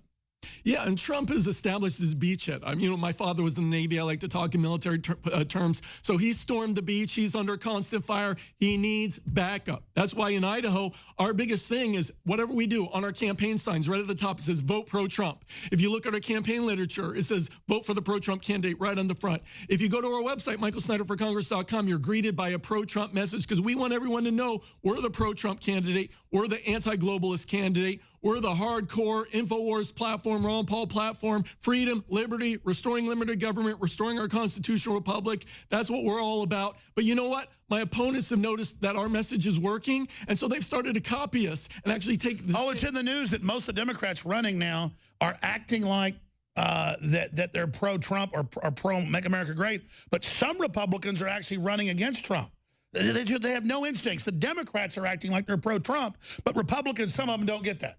Oh, a lot of the Republicans are totally clueless. And, you know, it's like when they go to D.C., it's like they have their signs surgically removed. They're constantly compromising on anything. They've been compromising for so long, they don't believe in anything anymore. That's why we need to send people to Washington that aren't just right on the issues, but that are willing to fight. And if I go to Congress, I mean, we very well understand I'm going to be the most hated member of Congress in all of Washington, D.C. Oh, it'd be beautiful if you were there because instead of just educating folks in Idaho by running, and you are in a close second place in a 7-way race, but if you get there, imagine you up there on C-SPAN, on national TV, everywhere, going through the New World Order, going through the TPP, going through the Department of Education. It would really be a good thing. Oh, and I'll go right to the floor of the House of Representatives, and I'll start ranting like Alex Jones. You guys know me right from the floor of the House of Representatives. So if you want to see that, we have this opportunity to defeat the globalists one seat at a time. We're not saying don't be like the Democrats. And if your mom, your dad, your cousin, your brother, whatever died the last few years on the voter roll, do not go in and vote in their name. And I'm not being tongue-in-cheek. We really shouldn't become the enemy. But go catch illegals or, you know, folks vote in the name of dead people. Just make sure you get out and you vote. And because you know they're going to pull some hanky-panky. Oh, absolutely, absolutely. But the beautiful thing is the primaries, we can have so much more of an impact than the general election. Because in our primary... But that is an issue. The Democrats are giving driver's licenses all over the country to illegals to vote. They're doing all this. And then we as libertarians or Christians, we don't cheat. Okay, I agree. We shouldn't cheat. But we need to start prosecuting these people that are caught cheating. Yeah, and we need to restore the rule of law in this country. That's why I'm the only one. I'll be honest, though. I've really thought about... Because if conservatives started cheating, we'd be much better than Democrats at it. And I mean, at a certain level, man, I think about cheating because they're cheating. And I'm not going to cheat. I'm being honest here, but I think about it, which is why I'm a sinful person. Oh, yeah. I mean, even the globalist Republicans cheat. You know, they're smearing me all over Facebook, all over the media in Idaho, telling Oh, yeah. The new thing is it's not just that conservatives are being censored by YouTube, Facebook, Twitter. They've got all these conservative, light, pro-war neocons who they just flood. They don't block them. And there's a list of them. And it's people like Shapiro and others. And it's disgusting. Oh, it really is. It really is. And, you know, for example, they could have attacked me on so many things that are true, but they're actually saying on Facebook that I'm a plant from Washington, D.C. I was sent to Idaho to sit there all these years, then spring up at just the right time and try to destroy the conservative movement in Idaho as a plant from Washington, D.C. Even though I'm on InfoWars, written more than 3,000 articles fighting the New World Order, fighting the globalists, they say I'm a plant from Washington, D.C. That's the theory going around Facebook because they're trying to destroy me because they're desperate not to. Well, everybody sees through that, Michael. Anyways, we'll be right back with your phone calls. I promise. I'm going right to Christine and others when we come back from this break in only 2 minutes. Infowars.com, newswars.com. Please spread those links. We are back live, broadcasting worldwide, running for Congress in the 1st District of Idaho. The syndicated columnist and author and educator is with us right now, and we are taking your phone calls again with Michael Snyder. Let's go to Christine in Colorado. You're on the air. Thank you for holding. Oh, no problem, Alex. Thank you so much for your show all these years. I wanted to ask you a question, though. There's a show on Snafu Radio by Scott. It's this Alex Jones Compromise by Cody Snodgrass. He sent you a book, Choosing the Light. And I was wondering why he hasn't heard anything from you yet.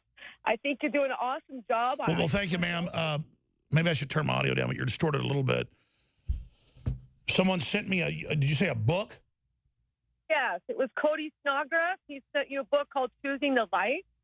Okay, well, listen, I get hundreds of things a week. A lot of it ends up on air.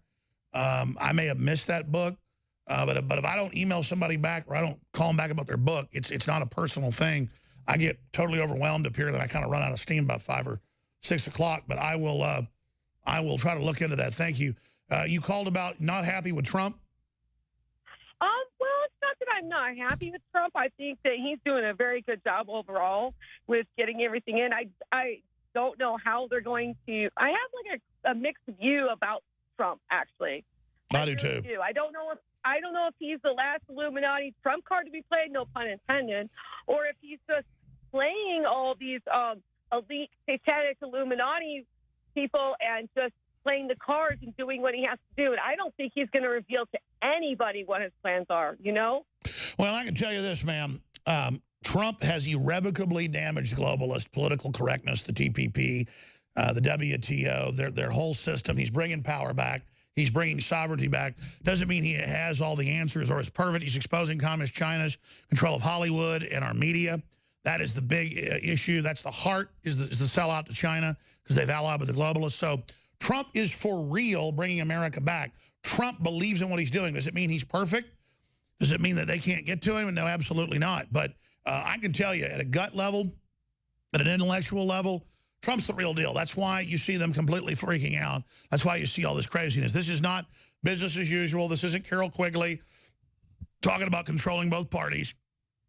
There's populism exploding worldwide because we exposed it and many others exposed the paradigm. Michael Snyder?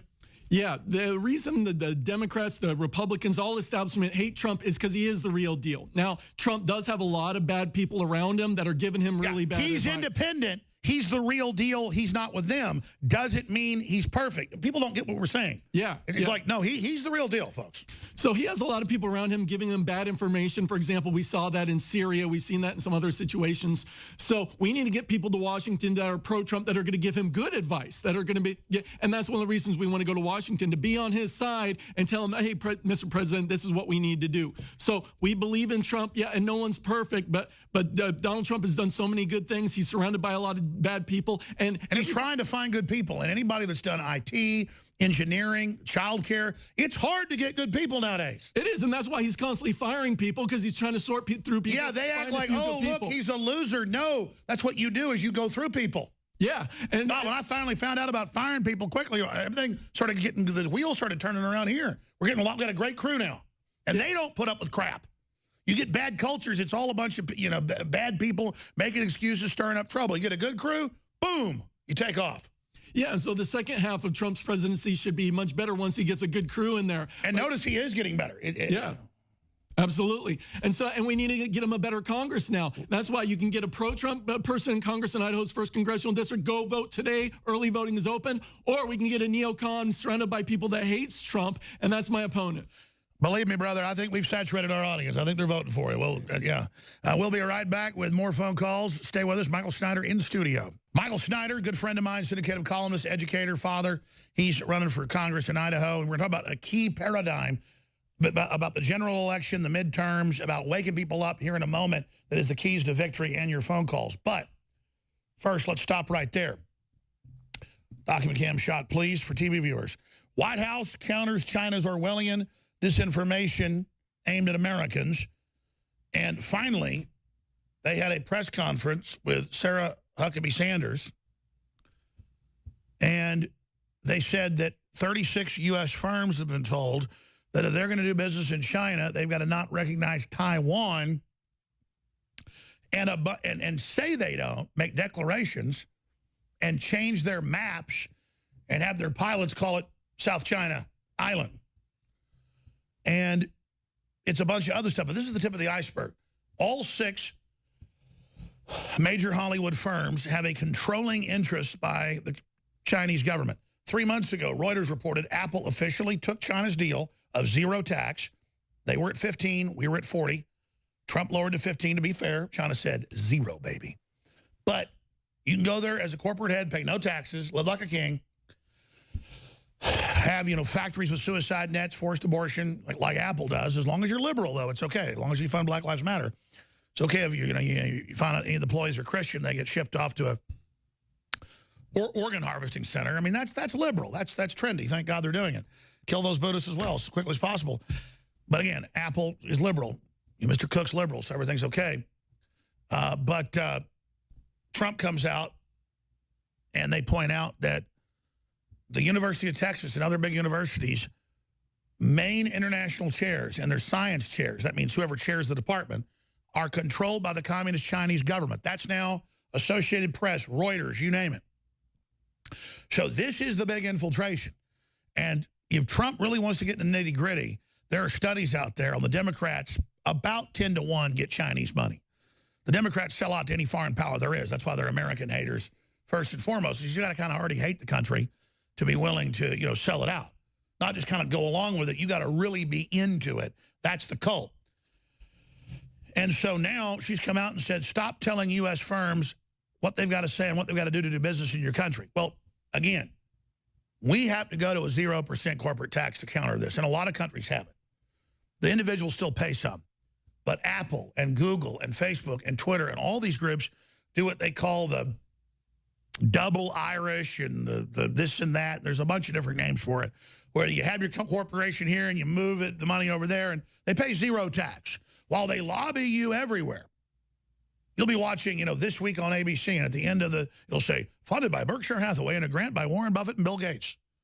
They will pay for a whole show about how rich people don't pay taxes. We need to get, Barack Obama reelected, stuff like that, going back, 6 years ago. And then you watch to the end, and it's underwritten by the Bill and Melinda Gates Foundation that's tax exempt. So this is their whole agenda, folks. And China are the ones that have taken the country over. And if Trump had a real Justice Department, they could devastate the Chinese right now for espionage and the Democrats that have taken the money. For 40 years, you can take Chinese money and sell the country out. They have over 10,000 front companies. So if you want to roll up the Clinton Foundation, all of it, yeah, there's some Russian stuff there too. Good, burn them, send them to prison, sanction the Russians, whatever. But then absolutely you can just dominate the Chi-Coms. Michael Steiner, you want to comment on that? Oh, absolutely. China has been taking advantage of us for decades. For example, today, a Jeep that's made in the United States costs $27,000 here, will cost more than $80,000 in China because of all the stuff they slap on it. Meanwhile, we've been letting them flood our shores with all their cheap goods, saying, oh, just come on in, Chinese, sell all your garbage here, and we won't put anything on it. And so as a result, we have a massive trade deficit with China. Our cars have a 25% tariff to go into Europe. I know. I mean, they bitch if Trump talks about a 5%. I know, but we've been taken advantage of. We've been the suckers, and that's why since China joined the WTO in 2001, we've lost 70,000 manufacturing facilities, millions of good-paying jobs. Yeah, let's be clear. We went from a $200 million a year deficit to a $500 billion, not counting intellectual, since then. Yeah, and China, talk about intellectual property, stealing our intellectual property nonstop. Nothing's ever done. Finally, we have a president that's standing up to China and saying, okay, if you're going to take advantage of us, we're going to slap tariffs on you. And then the mainstream media says, oh, the world's about to end. We're standing up to China. We can't do that. Of course, China's buying up our farmland, our movie theaters, our real estate. They're literally buying up the whole country. And so something has got to be done, because while we've been playing checkers, China's been playing chess. We have President Trump was the only one. Well, that's because the globalist plan was to sell America out. We were sold out by the globalists. Yeah. This is a deal. That's why Obama, after Trump left China and Singapore and everything, Obama's right behind him meeting saying, don't go along with him. Yeah. And if you go, we've got a shadow government in place. We're holding on. You go over to China today, all along the coast there especially, they got shiny new cities filled with gleaming new factories. Meanwhile, Detroit, which once was the greatest manufacturing city in the history of mankind, is a rotting war zone today. You know, we've been, the Chinese never would have been anything. This was always the plan to bring us down. This is the global plan. The CFR, all of them, Hollywood, the Chinese century. This is the plan. This was World War III. Was economic warfare. Yeah, and and we sent all of our money to China. Then we have to beg them to lend it back to us so we can pay our bills. And so now the Chinese have over $1 trillion of our debt. The Chinese are the global center for rare earth elements. Even those areas of this country are swimming in it. We're totally dependent on them. They're the area because they passed laws nobody can mine it to leverage us out. Everything's shut down America. We were almost to the end. And if Trump said anything, we had a caller saying she doesn't know if he's really a globalist selling us out. No, he's the real deal. But the deals had been so overrun. We've been so oversold out. Some globalists may have let Trump get in. There's theories from high-level folks. Not that he isn't real, but that he'll be like kind of a stopgap to do a better deal down the road for the sellout to the Chinese and the globalists, because our own globalists sold us out so much, they don't even have a position now to have a checkmate over China to ensure that their interests for selling us out are met. Now, if you want the inside baseball, that's it. Trump's been allowed in for just better negotiation tactics on the sellout that already happened. Yeah, and China is basically the model for the New World Order. For population control, you know, the one-child policy, forced abortion. Yeah, they're the model, they're the leverage, they're the plan. This is it. Yeah, if we don't do something, we're going to become just like China. You're going to have a society where every level of your life is micromanaged. Even in China today, they've started this population score where they give you a score. If you get a traffic ticket, your score goes down. If you're not polite on social media, your score goes down. They're pioneering. And then you can't travel. Then you can't eat. Then you basically die. This is the mark of the beast. Oh, it is. It is a totalitarian system, a dystopian nightmare. It's already here in China. It's here in China, and it's going to be here in the U.S. if we don't stand up and do something. That's right. We don't fight. That's right. We're taking call after call when we come back. Alex and John and Alexandra and John and Jordan. We're going boom, boom, boom. Your calls quickly when we come back. Briefly, or I won't be here. We got to fund the operation. We have developed by my father, an oral surgeon and a dentist, a colloidal silver, high-quality iodine, fortified toothpaste that is amazing. We also have it for children. It's concentrated. The children is still concentrated. It just doesn't have peppermint and some of the other stuff in it because it's too strong for children's mouths. It's very, very concentrated. A lot of people mix it with other organic toothpaste that aren't as strong. That's how concentrated it is. It's 50% off because I want folks that haven't tried it to try it and to see how great it is and get hooked. And then the mouthwash, also fortified and with no fluoride, but with iodine and colloidal silver. You brush, you mouthwash. Then we've got Immune Gargle in 16-ounce, 3-ounce, and 1-ounce. Get them individually or get them all together. It's amazing, and it's a supplement you can then even swallow. Get the little spray bottle as well.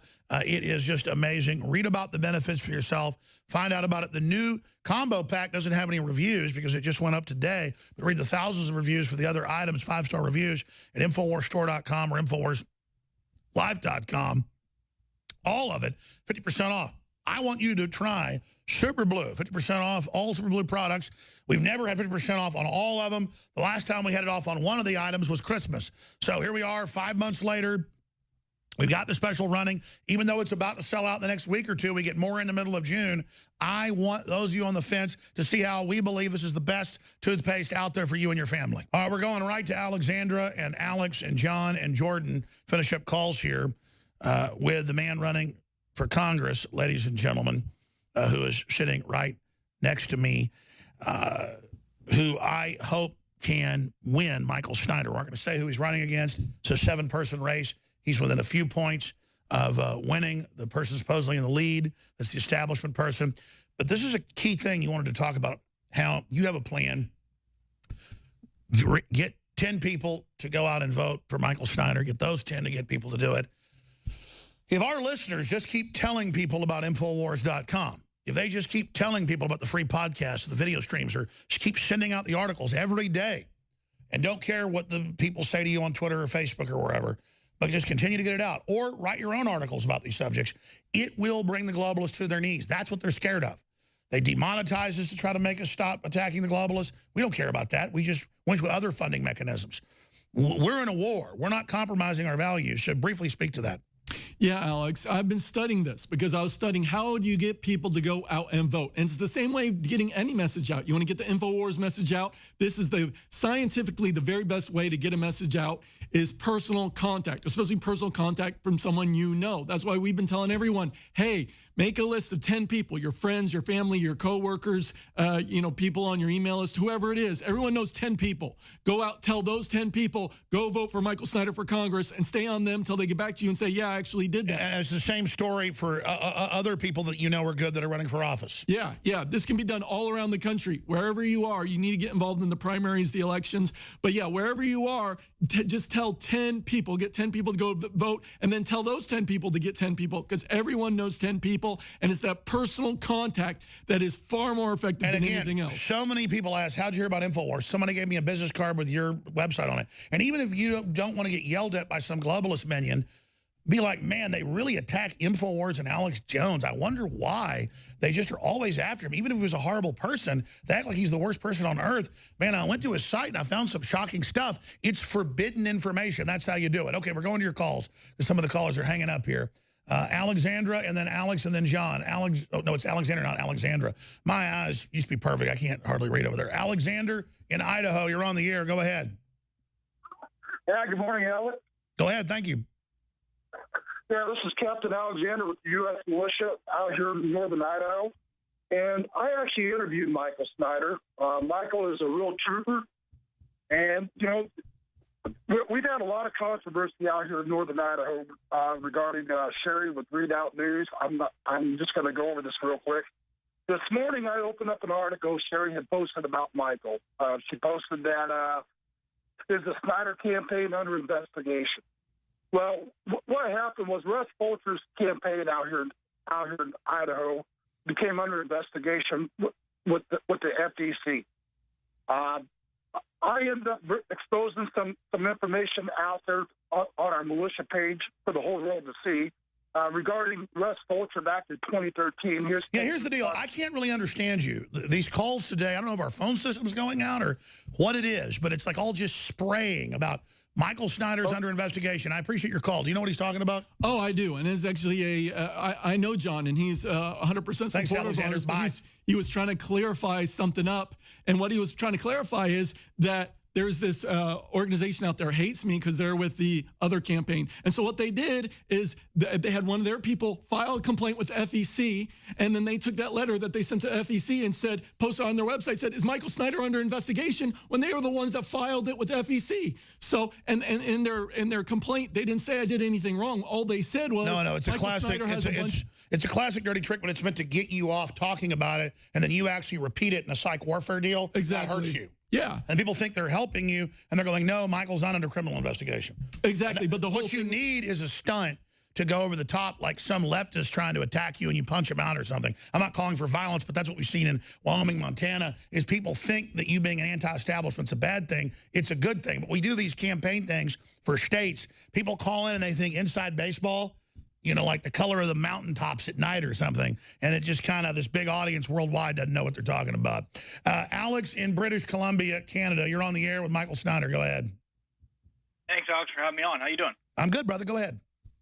Okay, so I wanted to call you about, lately I've been watching you for years on YouTube, and lately you look up Alex Jones, and it's just bullshit.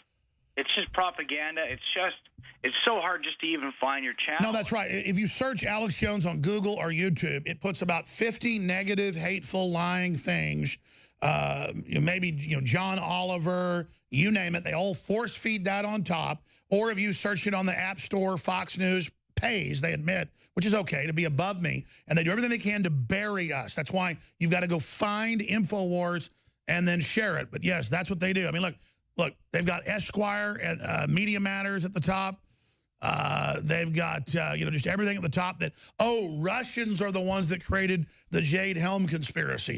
And the Texas governor is a Russian agent. And it's all just lies. And then if you scroll down, since we got people watching on TV, then Wikipedia and all its disinfo. And then, boom, InfoWars is like the 6th or 7th link down. So, yes, that's what they do. But if you go to YouTube especially, they put like 50 negative videos on top against us. Yeah, no, and it's just disgusting. And you know, I know everything with this Mueller probe is going on, and it's really imploding. And I'm just waiting to see the FISA judges come out and say, hey, listen, you know, why did you guys give us this information knowing that Hillary Clinton had paid for it, knowing that it's totally bogus, totally fraud?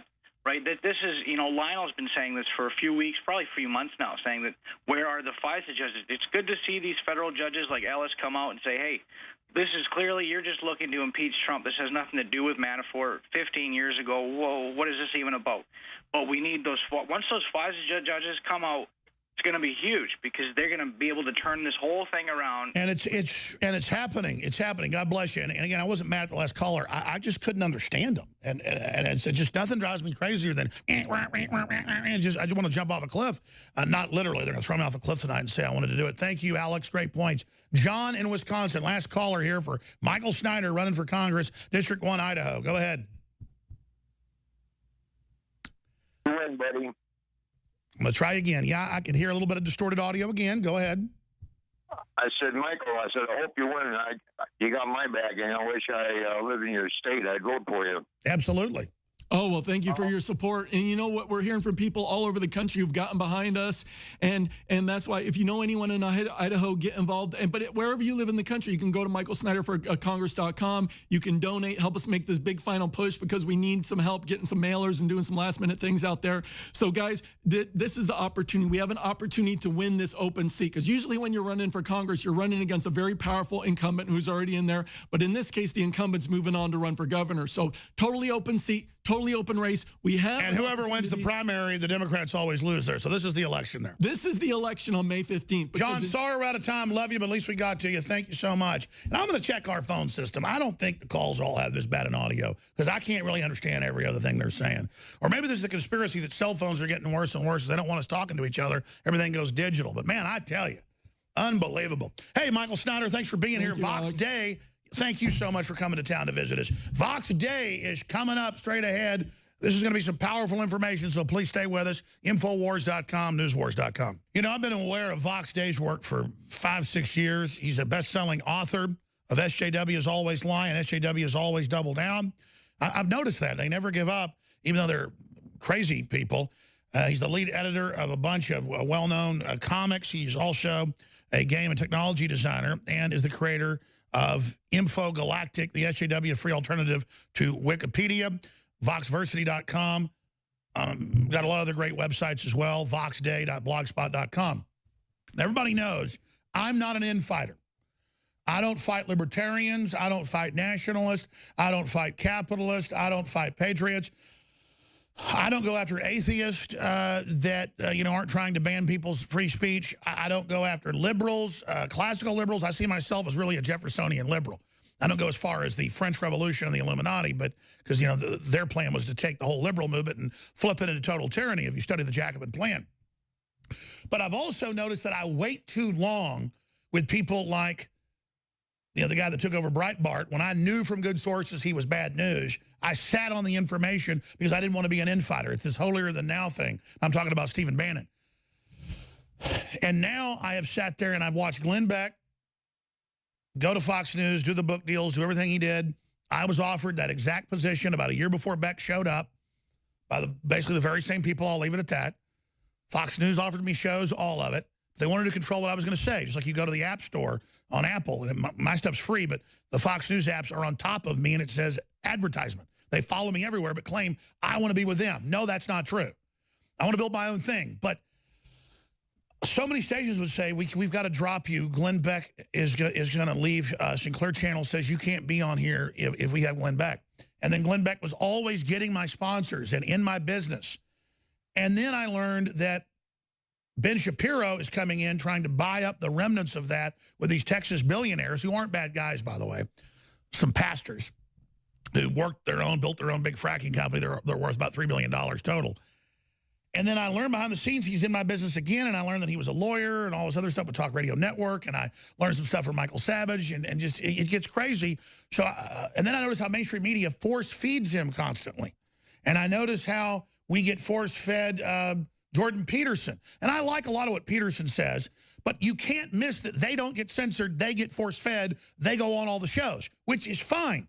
But then when you get in my business and tell people don't come on my show and that I'm bad and I'm evil and you promote fake New York Times articles about me and it seems like your job is coming after me, I'm not putting up with Glenn Beck Part 2 where I put up with 6-7 years of his crap before I unloaded on him and he went under. And he destroyed himself. So I'm going to shut up because we only got him for this segment and one others. Maybe we can do 5 minutes the next hour. But Vox Day joins us because Daria pointed out, he goes, you know, Vox Day destroys these guys. And he's got all the inside baseball as well because it needs to be done. I'm going to stop attacking him after I've done this. I might get Michael Savage on it about it too. Just to kind of mark a buoy in the lake that, hey, there's rocks right here. Watch out.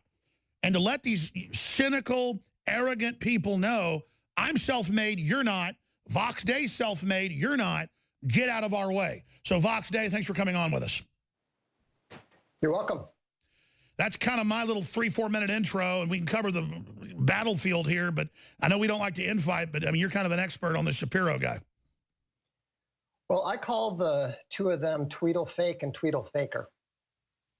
The reality of Ben Shapiro is that he was made back when he was a little kid. And I was at WorldNet Daily at the time, and he was just a little kid regurgitating Republican Party talking points. And he actually had a crisis of confidence after a couple of years of doing that and emailed me and said, hey, you know, what should I do? Should I keep doing this? And I had encouraged him to go off and really go off on his own, you know, figure out what you believe. What do you think is right? But it became very clear back in around the time of the Iraqi war that he made the wrong decision. And you know, I published a column called The Littlest Chicken Hawk, because what he was doing was saying that it was the most important thing for us to go and fight that war. But he wasn't willing to go and do it himself, despite the fact that he was about 18 years old at the time. And that's when I realized that, you know, this is a guy who is not intellectually honest. He's a guy who doesn't have any personal integrity. And what he's attempting to do is get other young men to go and fight and die in his place. And that's not right. And what we've seen since then is that Ben Shapiro, along with Jordan Peterson, are essentially there to replace William F. Buckley. You know, neoconservatism has failed.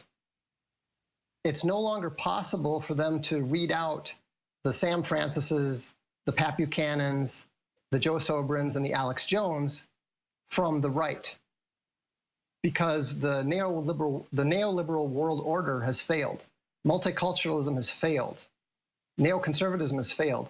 And so they're trying to come up with a way to keep the right on the reservation. And that's what Ben Shapiro is doing in the world of politics. And that's what Jordan Peterson is doing in the world of philosophy. Oh, absolutely. And I get so busy just focused on the big picture, the 40,000-foot view that then I just ignored these two and thought, well, they're a little more establishment and liberal, but at least, you know, they're getting out there. But then you see the force feeding of them by mainstream media, and then the counterfeit always tries to destroy the real thing. And I'm not saying I'm perfect, but let me tell you, baby, I'm myself, and everybody knows it. And these guys, just especially Shapiro, but I can see they come together like two peas in a pod, are in my business. So that's why, I mean, it's just incredible how they just think they're God, or he thinks he's God. Well, I think that Shapiro is pretty basic. Shapiro wants to be a media star, and you know, that's what he's focused on. He's actually less relevant than Jordan Peterson. Oh, I agree. Jordan Peterson is smarter. Jordan Peterson has a bigger organic audience. You know, Shapiro's is mostly generated from the outside. Peterson's is actually mostly legitimate. I totally agree. He's got a lot of talent in his own right. He's the more dangerous of the two. But the problem is that Peterson's philosophy, which I call Jordanetics, is ultimately anti-Christian, it's poisonous, and it's riddled from start to finish with mental illness. I mean, he is what happens when you cross Bill Kristol with L. Ron Hubbard and give it a PhD. Absolutely. Please keep breaking it down because, man, I started looking at video of him close up in his eyes, and you can't fake that. I mean, he looks like he is wound up. Well, Jordanetics was created to replace the failure of the new atheism and the neoliberal world order. And so, there's three components to the West: the European nations, the Greco-Roman legacy, and Christianity. Jordan Peterson is explicitly opposed to two of the three, and he ignores the other one. What a lot of people don't realize is that Peterson was a card-carrying socialist himself, just like Irving Kristol and the original neocons. And the influence that he cites, Nietzsche, Freud, Jung, and Darwin, they're the source of the problem that we're facing today. They're not part of the solution. And that's why Jordanetics is an incoherent cargo cult of crazy. It's got dishonesty, hypocrisy, and moral failure is hidden behind this huge fog of incoherency. Well, that's right. Anybody who's read Carl Jung, it's very sexy. A lot of it's true, but then where it leads you is very destructive. We can probably talk about that. But Star Wars and the whole New Age movement is a launch of that, and they act like it's something new. It's very ancient, as you know, as a smart guy who studied history. And so I just hadn't paid enough attention to this. And so, but I did see these two guys getting together to take over the Glenn Beck operation. The only reason I know is they offered me to buy the Blaze. They tried to get me to buy his $25 million a year cable channel. No, I don't have that money anyways, but it's like, but these two have got the Texas money now. And so it's like having the two move into Texas on me, which I heard's the word's going to happen. I just don't think I can handle it. We'll be back with Vox Day. So you've got a bunch of billionaires, the Mercers, and then you've got these Texas billionaires who are financing most of the conservative websites and news. None of them except WorldNet Daily, where our colleague has done works before Vox Day, is actually operating on its own, selling books and things like that. We do the same thing here at InfoWars.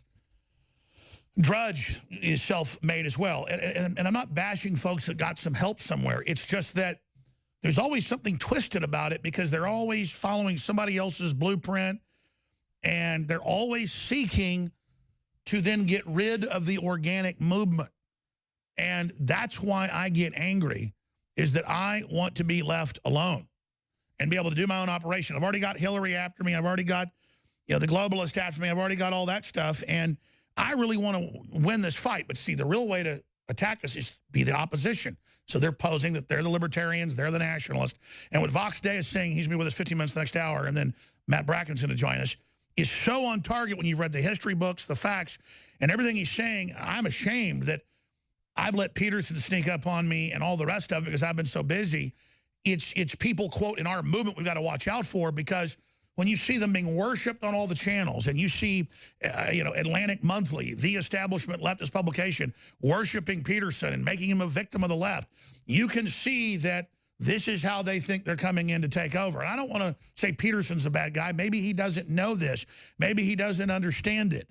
But I know that when he's on these other shows, and I'm not saying this about him because he hasn't come on the show. We've put out feelers and stuff, and he hasn't come on. That just shows, that he's at least scared of this information, doesn't want to get boycotted, whatever. Or he actively, with the people he works with, doesn't want to, in his view, as the leftists do with their no platforming, elevate us. Well, we're already quite elevated, thank you. Over 1,000 articles a day attacking us. But getting past InfoWars, Vox Day got the floor in this segment, the next two, to really break down those three branches of Western civilization, how the attack's happening, and how he thinks we can hopefully turn this around. But I do understand now that this is the new constellation of attack where they're already making everything godless. So now they're going to come in with kind of a Carl Jung reboot. So please break it down for us, author of SJWs Always Lie. Well, the thing that people are beginning to understand is the way that SJWs infiltrate institutions. We've seen it happen with the colleges. We've seen it happen in the corporations. Now we're seeing it happen in the open source movement. What a lot of people don't understand is that a similar process often takes place on the right.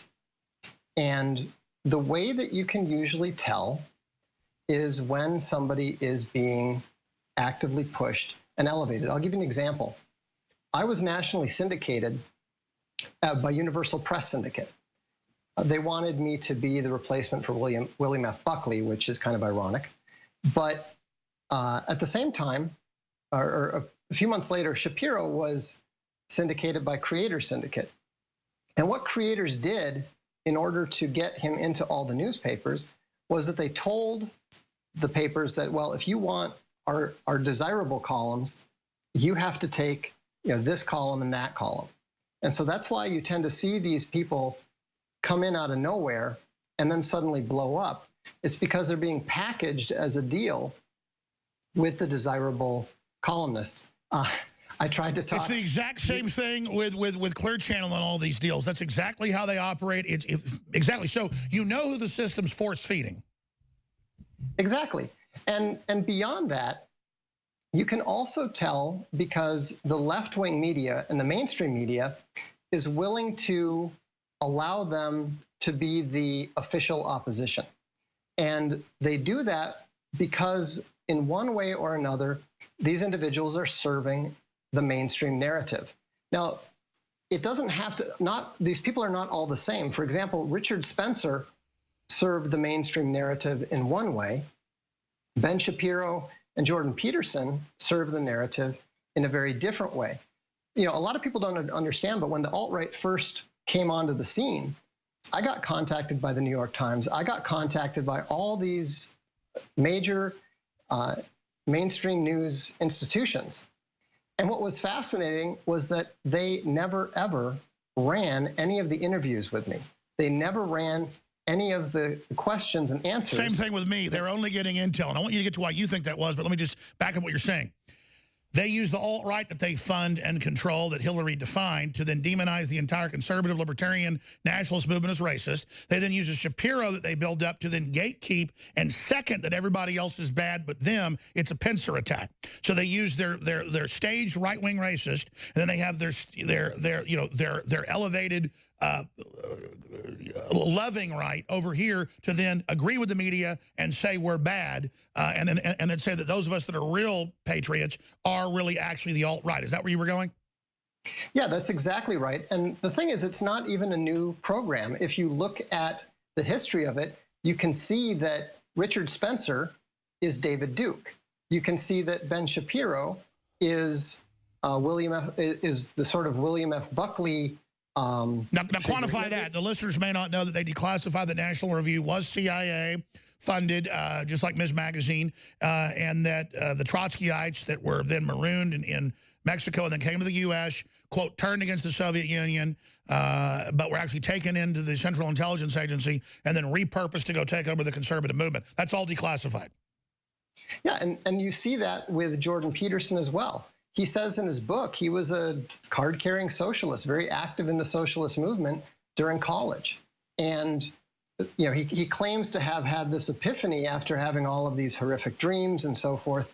But the reality is that he is actively attempting to try to keep the right from moving too far right. What he is attempting to do is he is attempting to provide an alternative to the growing number of people who want a return to the values of 1950s America, who want to return to the values of white Christian America. And they know that wave is unstoppable, so they're going to hijack it with a new watered-down, controlled opposition to then grab all that momentum in a judo move and steal it, and then once they've got control, use that wave to crush the real movement. Well, I think that's the plan. I think that it is very obvious that it's not working very well, simply because over here in Europe, the nationalist parties are absolutely crushing the neoliberal parties. In some of the European nations, the left barely even exists anymore. And the only thing that is allowing the neoliberals to stay in control in the United States is the two-party system.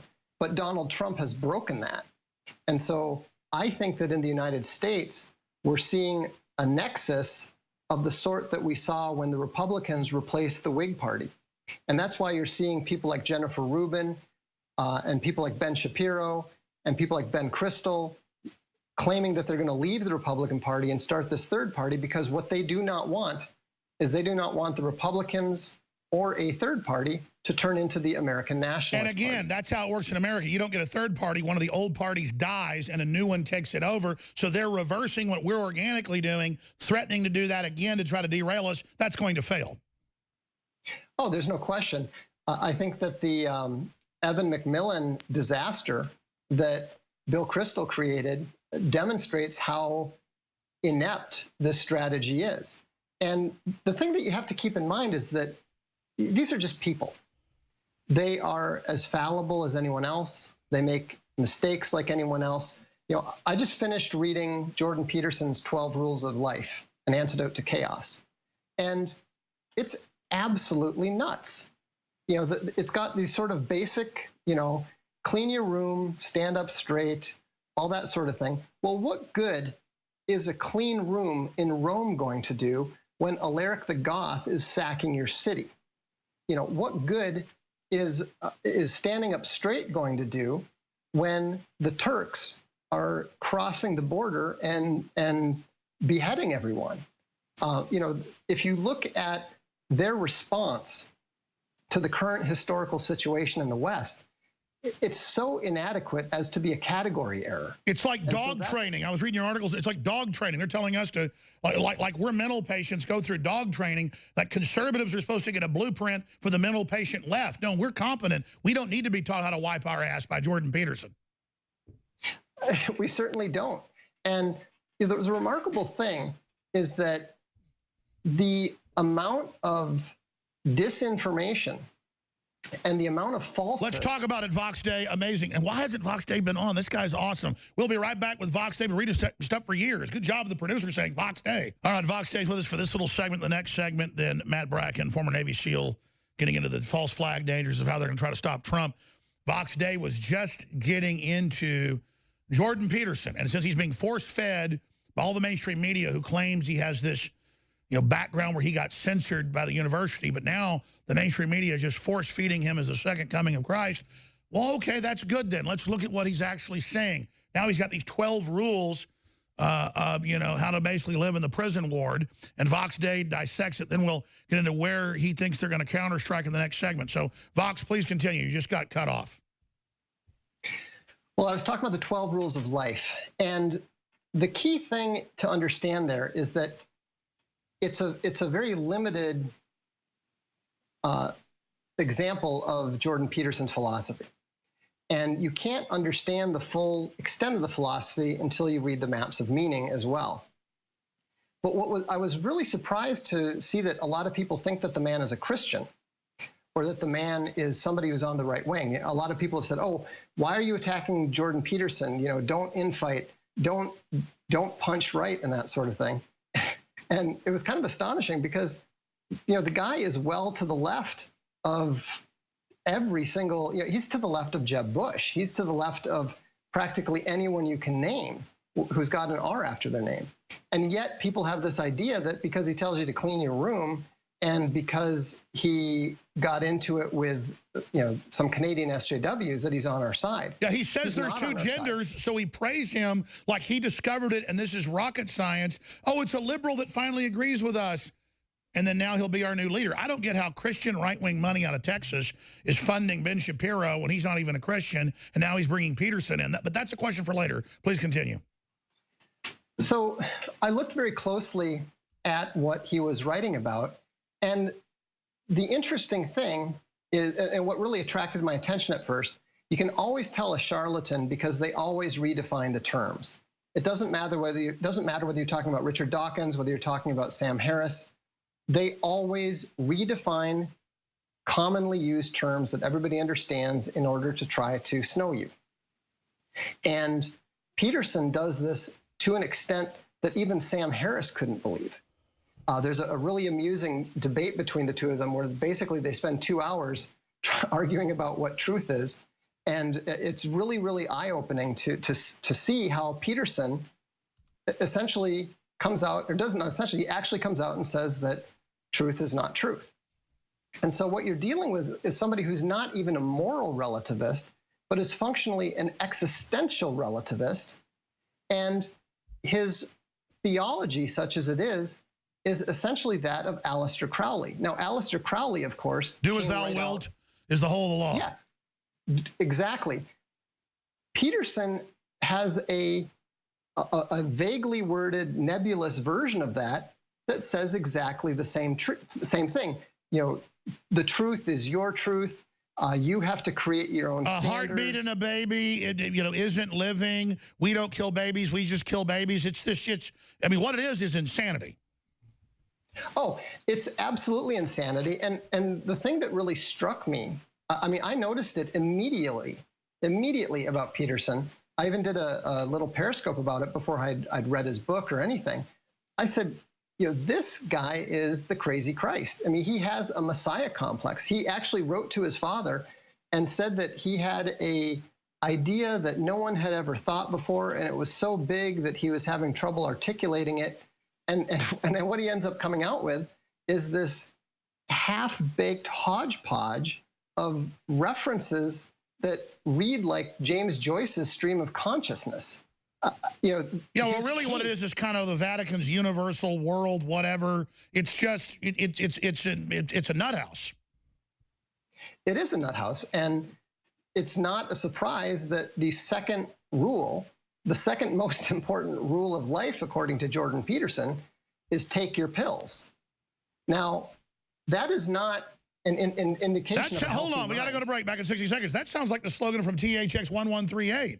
Not this big guy unifying us. So to control a movement, you want to lead a movement. And you've got the entire globalist media attacking me, attacking Trump.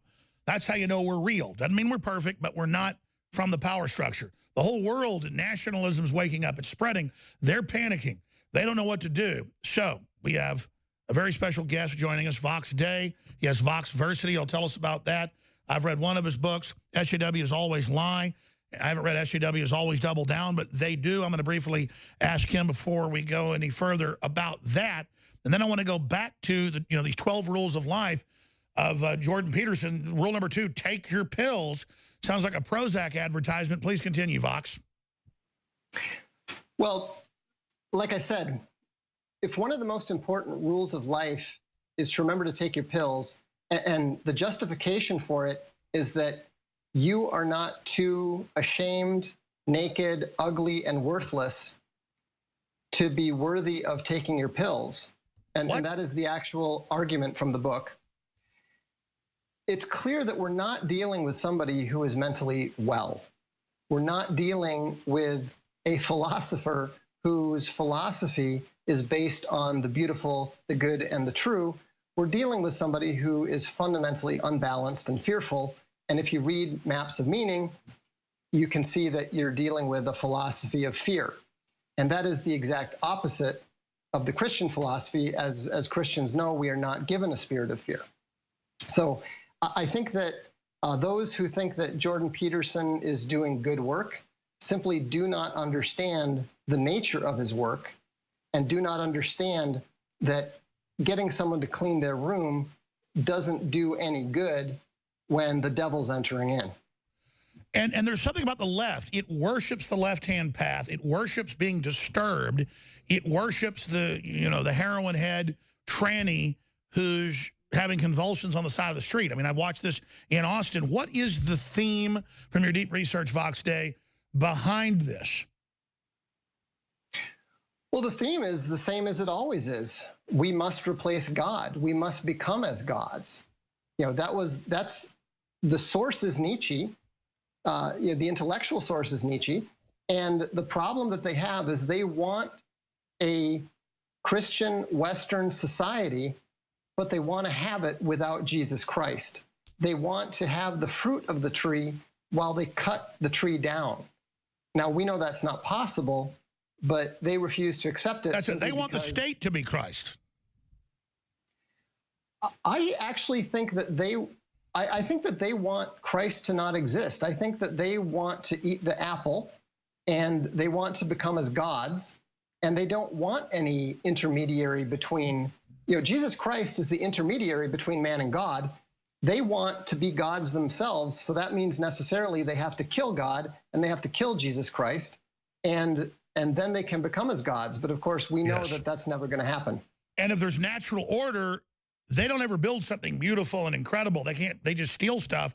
They always worship something fallen. because they're actually worshiping the opposite of order and beauty, so they can't ever produce anything good but rack and ruin. So they try to pull down the beautiful or occupy it, but then always end up basically burning it down. I mean, it really is just madness. It's just insanity. I mean, why would the left want to be like Venezuela or Cuba or North Korea? Why do kids wear $200 skinny jeans and have $1,000 smartphones and pull up in fancy cars to put on communist bandanas and go out and beat up, you know, people at a pro-gun rally? Because they existentially, at a spiritual level, hate God. Well, we're seeing exactly that right now in the comics industry. You know, in the comics industry, they're turning Wolverine into a woman. They're turning, you know, they're turning one superhero gay. They're turning another one evil. They're making them all ugly. The women, they're making their breasts smaller and giving them haircuts and putting them in mom jeans. All of this is the same. It's the same process that we've seen in architecture. It doesn't matter what the field is. It doesn't matter how small it is. You know, we started a new comics line. It's called Arkhaven, and we've got some new comics coming out called Alt Hero. And the reason is because so many people kept asking me, hey, look, they're ruining these comics that I love. Can you please do something? And so after 3 years of people asking me that, I finally did that. You mentioned Voxiversity a couple times. You know, I looked at what Stefan Molyneux was doing. You know, Stefan does these great videos, and they're very effective. And, you know, I'm a writer, so I tend to prefer books to video. But a lot of people just said, hey, look, we really want you to produce these videos. So we opened up, you know, a free starter, which is basically like Kickstarter, and only there's no SJWs controlling it. And so now we're making videos like what the West needs to survive, what the nature of the West is. We're doing stuff on The Last Closet, which is about the way that pagan families tend to abuse their children. It's actually an autobiography called The Last Closet. It's really powerful. And again, why do pagan families tend to abuse their children so much? That's well known even in sociology, because it's an act of their religion to hurt the innocent.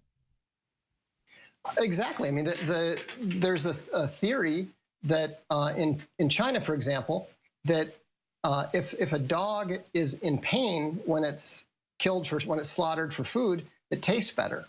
And that's why you see evil constantly preying on the innocent. You know, one of the things that I've said is that an absolute heuristic for a philosophy being evil is, does it somehow rationalize, justify, or excuse having sex with children? If you see even if you catch even a whiff of that, you know that it's a philosophy of evil.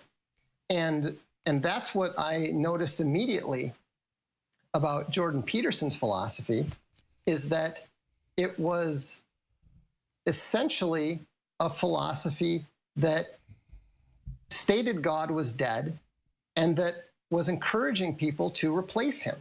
And once you see that, you know what you're going to find. You know, when you dig deep enough, eventually you're going to get to that, do as thou wilt shall be the whole of the law. Eventually you're going to get to the Luciferian non serviam. That's right. And I have articles that just came out. AP, climate skeptics more eco-friendly than climate alarmists. Other big studies, left 6 more times likely to steal, 9 times more likely not to give to charity, but they're way more likely to virtue signal and tell you how great they are. Lazy, uncreative, stupid, bad people that lust for power, even though once they get the power, everything falls apart because they don't actually want to run anything. They have no responsibility. They want all the power with none of the responsibility. Well, that's something else you'll notice about these, call them approved opposition figures. They're constantly writing articles and columns about how to fix the left.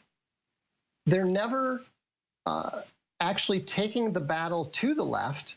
They're constantly saying, oh, you know, you better watch out. You're not going to like it if you keep doing what you're doing.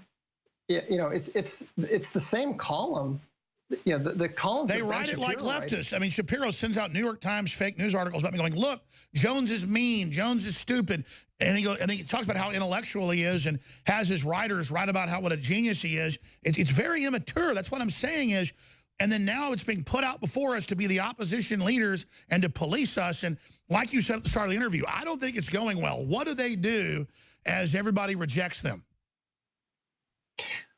Well, I think that they're going to make yet another attempt. You know, I think that we'll see new figures rise up just as quickly.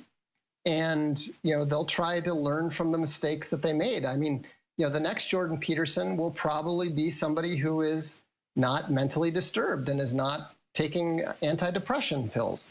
You know, I mean, the next Ben Shapiro is probably going to be somebody who is actually an American, so that he doesn't have to, he's not constantly caught out, you know, pushing one set of policies. We're going to do one more segment and then brackets. This is too powerful.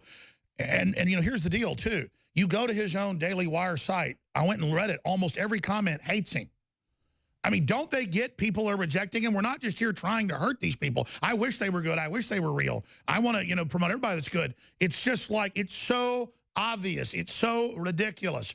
We'll be back with Vox Day. I'm Alex Jones, newswars.com. You know, once you start figuring out history and the truth, it's not pattern recognition where you just keep agreeing that you're right. We know we're right. We know it works as a civilization. We know it's successful. We know there's a spirit of good and evil. A lot of people don't believe in God until they run into the globalists and these devil worshipers who really do hate innocence. They really do hate God. They really do hate Christ. And they'll go out of their way and blow their own feet off to get to it. Take Melania Trump, without Trump even asking, you know, getting up and saying the Lord's Prayer. Or her right there, you know, getting a bill signed with her husband. Look how Trump looks male, strong, in command. His wife, powerful, electric, feminine. But you read the globalists on admissions. They don't want women as feminine looking. They say a woman that uses her feminine power is bad. CIA declassified. They funded ugly architecture. They funded ugly art so that you wouldn't know what was real, so that you wouldn't feel buoyed by architecture. And again, when I say CIA, criminal globalist elements. So Vox Day, we've got 7 minutes left with him, and then Matt Bracken's taking over. Matt said he's happy to be waiting because he loves Vox Day. Vox, other key points you want to get out, and then again, quantifying for folks, why are SJWs so hateful? Why do they always lie? What is it about? They also never give up. They're cowardly. They'll hide. They'll never take the field against you, but they never give up. Even when they say they've given up, they're always plotting. They crave evil. Well, first, let me say that 7 minutes is a little bit difficult to summarize something that, you know, spreads across 2 books, but I'll do my best. But before I get into that, I do want to say the single most important thing that we can do in the West is, number 1, pray, and number 2, support the nationalist leaders. You know, support the Donald Trumps, support the Viktor Orbáns, support the, the Matteo Salvinis, the leaders who are rising up in defense of their nations, just like Charles Martel did, just like Alfred the Great did, just like men have risen up over and over again. I was reading the Dark is Rising books to one of my kids, and this whole cyclical nature of good versus evil is normal. And it falls to us to fight the battles, both spiritual and material. Now, to get into the SJWs, why do they do what they do? It's because they are hung up in emotional pain. An SJW is usually an individual who experienced a lot of emotional pain, whether it was rejection, whether it was from the parents, whether it was from kids. Whenever you look at a hardcore SJW, you almost always find an amount of pain. And the problem is that they learned how to deal with the pain by lying about it, by avoiding it. And so what they do is they initiate conflict because they need to have conflict in order to feel anything. But then once they've initiated the conflict, then they get it starts to frighten them, and then they overreact. It's this constant brain cycle that they get into. And it's really interesting because once you understand it, you can actually predict, anticipate, and to a certain extent, even manipulate their behavior because it's that predictable. It is that obvious. And so, if this is something that people are interested in, they should actually read the second book, which is SJWs Always Double Down, because it gets into why SJWs behave the way that they do. SJWs Always Lie is about what you should do when you come under attack at your office, at your church, wherever. It's basically a survival guide. Okay, if you're getting attacked, this is what you should do. In the case of SJWs Always Double Down, it's an attempt to understand why they behave the way they do. And if you look at anonymous conservatives, RK theory is one element of it. And then the definition of insanity is doing the same thing over and over again. That's what I've noticed. They do always double down, and they're very OCD. They're very pathological, and that's why they think everybody else is mentally ill. And absolutely, they kind of gave into bad things, decided to mentally ill, not challenge it, and just twist their minds. They never overcame. Like the definition of victory and competence and strength is adversity, which you then overcame, learning competence to greater levels of competence. With them, they always learned incompetence, so they want to say everyone's a victim, have cry closets, so people are weaker than them, so they can rule over the weak. They want to make everybody weaker as a coping strategy while subconsciously trying to become the tyrants that oppress them. So they become the super tyrant that they fear, which they don't even know they are. Well, that's exactly right. That's why you're always seeing the SJW women trying to convince other women to make themselves look less attractive. To tie this back to Jordan Peterson, I believe very strongly that Jordan Peterson, because he's a very intelligent version of this mentality, this mindset, he actually took his delusion bubble and constructed an entire philosophical system around it. And that's what the maps of meaning is. The maps of meaning is essentially his way of creating a huge defensive system to protect his psyche. And the lesser SJWs, they don't have that intellectual capacity, so they just lie. They just tell you that black is white when everyone can look and see that it's Sure, white. he's just building a cosmology that then his delusion can fit into, which shows he's kind of at a brain bug level, in a caste level. And I'm not trying to be mean to Peter. So some of what he says is, true, and he's an articulate guy. But if you look in his eyes, he's not trying to look completely insane. I mean, he does look seriously sick. Well, I think that, when I watch the way that he talks, I can even tell when he's about to lie.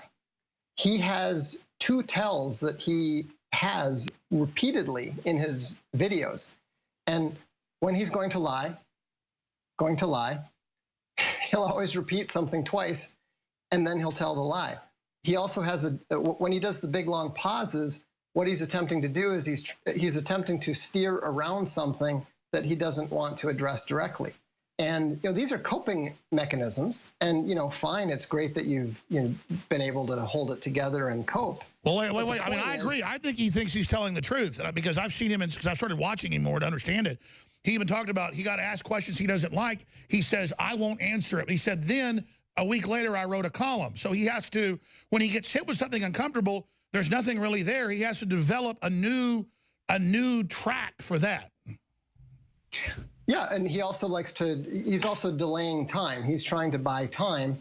But the key thing is with Jordan Peterson and with Ben Shapiro and with all other charlatans, the way that you can always identify them is the way that they redefine simple, commonly understood words. Mother and father become G is Z, exactly. Yeah, it is a very, very reliable tell. And whenever you see someone doing that, dig a little deeper. Well, as you said, nationalism, patriotism, populism, Christianity, the real Christianity is coming back. Vox Day, always love reading your articles. My God, how did I miss getting you on the air? Please come back anytime you want. Great job with all the work you're doing. And we'll talk to you again very, very soon. That's Vox University. I'm saying it wrong. VoxVersity.com. We'll be back. I'm Alex Jones. Stay with us. And by the way, Matt Bracken hosts an hour a week. Does an incredible job. I want to get him back on this week. He was happy to have Vox go a little bit longer, so I went longer because he likes Vox as well.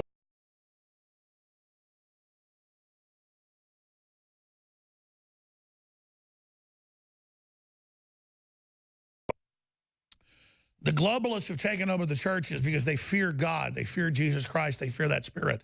And they want to overthrow it. So praying, calling on God, they can't stand it, folks. It's an evil force. It's real. That's what we're up against. This stuff's real. They're into the occult. The left in every study, even their own studies, is evil. So let's play Melania Trump since she's done this big bill, for the kids and all the rest of it today. I thought I'd play what they hate, her spontaneously with the Lord's Prayer. Then we'll hand the baton to Matt Bracken. Here it is. Let us pray. Our Father, who art in heaven, hallowed be thy name. Thy kingdom come, thy will be done, on earth as it is in heaven. Give us this day our daily bread, and forgive us our trespasses, as we forgive those who trespass against us. And lead us not into temptation, but deliver us from evil. For thine is the kingdom, and the power, and the glory, forever and ever. Amen. Not devil worshippers. That's what they don't like. We're going to Matt Bracken here in about 60 seconds, just briefly. I only plug about once an hour. You're the folks that fund us. We try to make it easy with great products. The big special right now we haven't had since Christmas, 50% off on Super Blue, colloidal silver fortified and iodine fortified, fluoride-free toothpaste. We have it for children as well, 50% off. That's unprecedented. At this price, we're going to sell a lot of it to fund our operation. We also have the Immune Gargle in 3 different sizes and the mouthwash. All of it 50% off in one big package deal with free shipping on top of it, or individually 50% off. We also have DNA Force back in after almost 6 months. DNA Force Plus, an incredible product, 50% off. That special is going to end soon. Bodies, the ultimate turmeric formula with a 95% curcumin level. It's 25% off. Brain Force, 25% off. InfoWarsStore.com, InfoWarsLife.com, or 888-253-3139. And we're going to sell out in the next few weeks of at least the adult toothpaste. People say, well, then why are you doing the special? Because we know that new people who've never tried it order it when it's 50% off. And then they order it over and over again, and we can fund our operation. We're growing our amount of customers with these lost leaders because you find out how good it is. We believe it's one of the best toothpastes out there, and our listeners certainly agree. Okay. For the next 25 minutes, Matt Bracken takes over. Really appreciate him and the fine work he's doing. He's got a lot to cover. I've been asked the question all day. I'm going to punch you out, but I want to get this answer from you and then your own agenda. With the wheels coming off, 3 federal judges saying Mueller's a liar, a fraud, wants to impeach Trump, caught lying. What are they going to do? I think they're going to strike back. How are they going to strike back, Matt Bracken? Well, one way might be an attack, some kind of a terrorist attack. If they are monitoring somebody, the FBI might, conveniently drop the ball again, as seems to happen over and over again. I don't see Mueller just quitting, writing an exoneration. He might, though, claim out of his high sense of altruism, he's going to go dark for the rest of the period through the midterms, while he is really just sort of turning the lights out, but without telling anybody. And then after the midterms, perhaps then there'll be some kind of a final report. If they had anything, it would have already been leaked in the New York Times and the Washington Post. They don't have anything. It's been a terrible week for Team Mueller, thank goodness. And I expect that the IG report is going to come down like a ton of bricks. I've been following, I would say, conservative treehouse. They're staying with, Sundance over there is staying with a theory that Sessions isn't just lobotomized or blackmailed, that he's actually sincerely working with Horowitz at the IG and with Huber, this outside prosecutor, and that they're already working up indictments. And after the IG report drops, it was supposed to drop this week. I think that they said that they're delaying it for up to 2 weeks because they're working more Comey information into it that Comey has been putting out on his own. But it will be great if these indictments do drop. I won't hold my breath. Clearly, there's a titanic battle at work right now. Admiral Mike Rogers, who really saved the nation, saved the republic, when he went to Trump Tower and told Donald Trump that he was being effectively wiretapped. He's now retired. He'll be free to testify. So we might be setting up a clash of the titans with Mike Rogers competing in congressional testimony against the lying traitors and coup plotters who would be Clapper, Comey, and Brennan, among many others. But we are in for an epic spring and summer, that's for sure. Yeah. Anyway, I was watching Vox Day. I've never seen him before. I've been reading him. I've seen a few little YouTube clips here and there, but I didn't really know who he was. But it's really informative. It's what I've been thinking about all along the last couple of weeks. Also, just this weekend, we saw the EU, the European Union, accepted a giant statue of Karl Marx. They don't seem in any way ashamed of the 100 million that were killed by Marx's theories in the 20th century. So Junkers of the EU, he's actually defending socialism, just saying, don't worry, we'll get it right the next time. But the people aren't buying it, which is why they're trying in Europe to replace the native Europeans and the nation states with third world migrants. This is called the Great Replacement, which I call a code word or a politically correct term for genocide of the Europeans. If the Europeans aren't going to accept socialism, part 2 or part 3, then they're just going to replace the Europeans with a very low IQ crowd of third worlders who they see as guaranteed welfare votes. This is how the elites plan to stay in power and essentially turn Europe and eventually the entire world into a globalist serfdom with the elites in charge. This is why they deplatform people in Europe like Tommy Robinson. This is why they wouldn't let Brittany Pettibone or Lauren Southern into the UK to speak. This is also why Alfie Evans had to die. You know, the state has to be seen as supreme. This is just what Vox Day was saying past half hour. The nation, the state, the overarching state is the replacement for God. And even a baby can't be taken out of the country, even if it's a hopeless or medically improbable attempt to save his life. The state had to crush that baby. He had to die in that British hospital under the state's National Health Service. That's why they had the police out front. So this is really the big issue that's going on. This population replacement, this genocide by another name. And if people aren't allowed to talk about this, this is going back to, for example, the whole Ben Shapiro versus InfoWars kerfuffle last week. Ben Shapiro goes on CNN and he appears, grinning and yucking it up with Stelter and Lemon. Yet he has the gall to say that Candace and Kanye shouldn't come on InfoWars. This is exactly setting up the boundaries of what's acceptable. This is the GOP and the Democrats staying in the polite boundaries of acceptable speech and trying to deplatform InfoWars by every means possible. And that's why we have to defend InfoWars. That's also why we need to support other platforms like Gab and BitChute instead of YouTube, Google, and Facebook and Twitter. Hey, I'm back. Yeah, this was a great segment. It's short, but following Vox Day is a challenge, but also a lot of fertile information and great ideas to expand on. Something that he mentioned was SJWs always lie. Social justice warriors always lie. Why is that? Well, both in Marxism and in Islamism, adherents are told, don't think about how it's going to work, just obey the rules. Smarter people than you have figured all of this out. In the case of the Quran, it's Allah and Muhammad.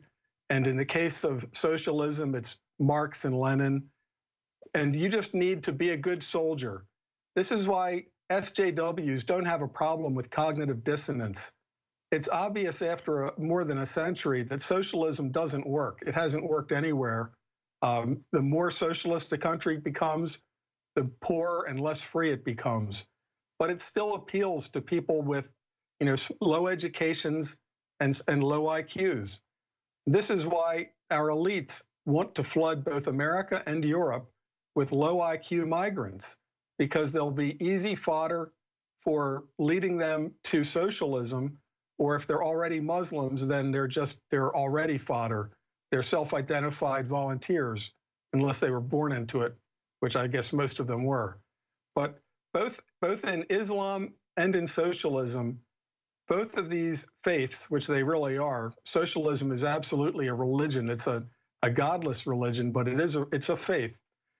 Both of them believe in what I call taqiyya, and for liberals, it's liberal taqiyya, which means that anything that you do to further the advance of socialism or Islam is good inherently. So you're allowed to lie. You should lie. You should lie about your intentions. You should lie about your methods, and it's very effective. You know, the most important book that I've read probably in the last 5 years that I can even think of, nothing comes close. It's a few years old, and somehow I missed it. I read some of the reviews, but I didn't read it. It's called American Betrayal by Diana West, and it goes back to the beginning of the 20th century and shows how our country was really taken over from within, particularly during the Roosevelt administration.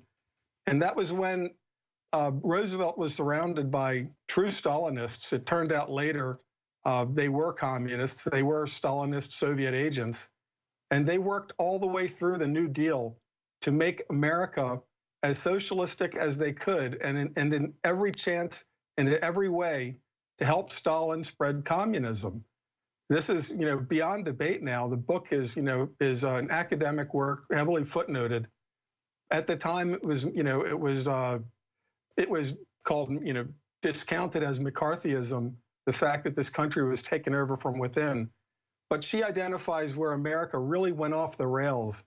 In 1933 and 34, we knew what communism was doing, that millions were being purged and murdered, that the terror famine was happening in Ukraine, and our leaders decided it was worth it to hide this because they didn't want people to be so turned off against communism that they would also reject socialism. Roosevelt and his people, and really continuing decade by decade until today, they believe in something called the Great Convergence. We'll take the best parts of capitalism and the best parts of communism, and we'll merge somewhere in a socialist form of government, you know, run by socialist elites. And it's been very successful. I mean, just look at our universities today. It's been completely successful. Antonio Gramsci was an Italian communist in the early 20th century.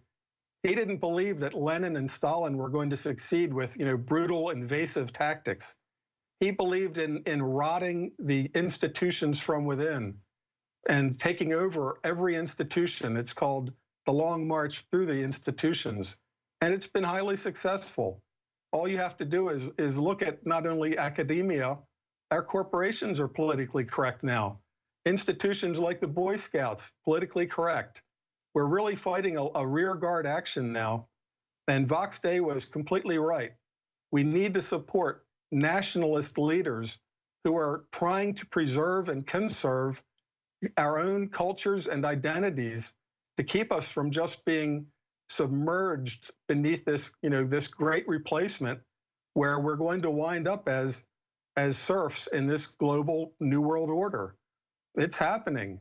And unfortunately, even among conservatives, we find ourselves deplatformed because we're not staying within the polite boundaries of acceptable speech. And talking about the great replacement or genocide of Europeans and Americans, it's not considered acceptable. We're supposed to, like Jordan Peterson said, take our pills and stay within the acceptable mainstream, be polite. Well, the problem is being polite keeps us on the fast track, you know, toward oblivion. We are being eradicated. I often ask the question, is it still called genocide if you're brainwashed into hating your own people before you're replaced and wiped out. You know, if the people being eradicated, for example, in Sweden, if the people being replaced and eradicated are first made to hate themselves, does it still count as eradication? The one thing that I've learned in my life is that brainwashing absolutely works. And we need to resist this brainwashing, and we need to resist deplatforming people and other voices outside of the acceptable mainstream, because if we don't, we are going to find ourselves, you know, on the last boxcar or in some kind of a zoo, because we are being wiped out. Our values, our culture, our peoples, our nations. The communists never quit. The socialists, they didn't surrender. We think we won the Cold War, but in effect, the communists got inside of our own system and turned us into pod people. We're now like replicant communists, spouting communist slogans, even while we hold up, you know, our pocket constitutions. It's really been an amazing thing to watch. And I can only encourage people, please read Diana West's book, The American Betrayal, because it's nailed it closer than anything else that I've ever seen. And we are going to lose this war if we continue to play by the Marquis de Queensberry rules against people who are liars and cutthroats. I mean, this has gone to the extent that even our religious institutions have been taken over by Marxists. There's no doubt in my mind. This is what happened to my own church with the Pope. The previous Pope wasn't ill. He wasn't, you know, old. He didn't have dementia. He was forced out in a putsch by cardinals who were themselves covert socialists. You know, so the tide is against us, and the time for being polite is over. Most of the conservatives within what I call, which folks call Conservatism Inc., they really don't care if we lose this war. All they care about is being invited on CNN next week. And to do that, they have to stay within the acceptable boundaries, not talk about the things that I've been talking about the last 10 minutes, because that's a sure way to be branded as alt-right, outside acceptable bounds. Well, we can't do that. We need to call traitors what they are, traitors. Stop being polite. Stop worrying about whether National Review will publish you or whether these other for-profit Conservatism Inc. websites will publish your columns. Forget it. Go outside of them. Appeal to people to go to places like InfoWars, to use free video sites like BitChute or Gab instead of Twitter and Facebook. As long as we're stuck using Twitter and Facebook, we're basically segregated to the back of the bus, but we're step and fetch it ideologically to the extent that we like the bus. It's a really nice bus. So we'll accept being throttled and shadow banned and pushed to the back of the bus. I say we need to support other avenues of thought like Gab, like BitChute, like InfoWars, so that we can continue to reach people. We're never going to reach people as long as we're just using things like Twitter, where if you speak too frankly, they'll turn you off, like they turned off Tommy Robinson, like they've shut down other people. So anyway, I'll see you all on our internet, on the interweb. You know, someone very profoundly once said many years ago that if fascism ever comes to America, it'll come in the name of liberalism.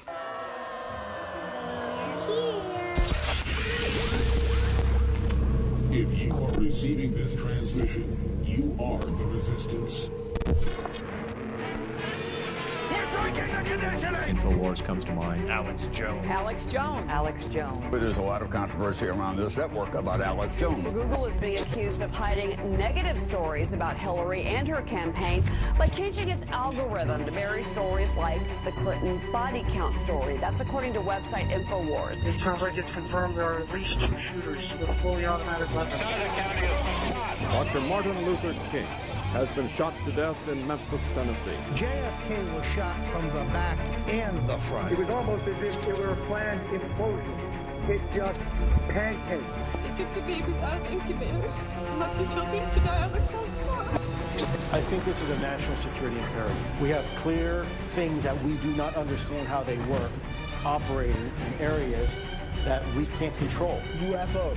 Is this global governance at last? Is it one world, the central bankers in charge? Israel claims the attack was accidental, but some former U.S. naval officers say it was on purpose. They describe the day's action as part of a continuing cover-up. Russian intelligence compiled a dossier on Mr. Trump during visits to Moscow. Russian scum! Denied everything. He called it all fake news. And he accused CNN of being fake news. This is a national emergency. If they kill Trump or remove Trump, it will cause a massive civil war in this country. This is a FEMA high-level alert. We are at war with Russia. Are you aware that Mr. Stone also stated publicly that he was in direct communication with Julian Assange and WikiLeaks? The White House and the President are citing InfoWars. They could shut us down. You're next. If you are receiving this transmission, you are the resistance. It's Alex Jones. Staying healthy on the go is just as important as staying healthy at home. But sometimes supplements don't work fast enough. That's why InfoWars Life has created a powerful new addition to the Super Blue line, Super Blue Silver Immune Gargle. Available in 1 ounce, 3.5 ounce, and 16 ounce bottles, Immune Gargle is perfect for the bathroom, kitchen, or wherever you go. The incredible new purifying formula is dentist recommended for daily use whenever you feel like you need to stay clean. As a powerful hand purifier or oral cleansing formula, just a small spray will help you stay clean when you feel surrounded by toxins. With powerful yet simple ingredients, Immune Gargle features Silver Sol Nano Silver for a powerful cleansing alternative. With Super Blue Silver Immune Gargle, staying toxin-free is easy and affordable. Help stop the spread of toxins and stay healthy with Super Blue Silver Immune Gargle. Only available at InfoWarsLife.com. That's InfoWarsLife.com.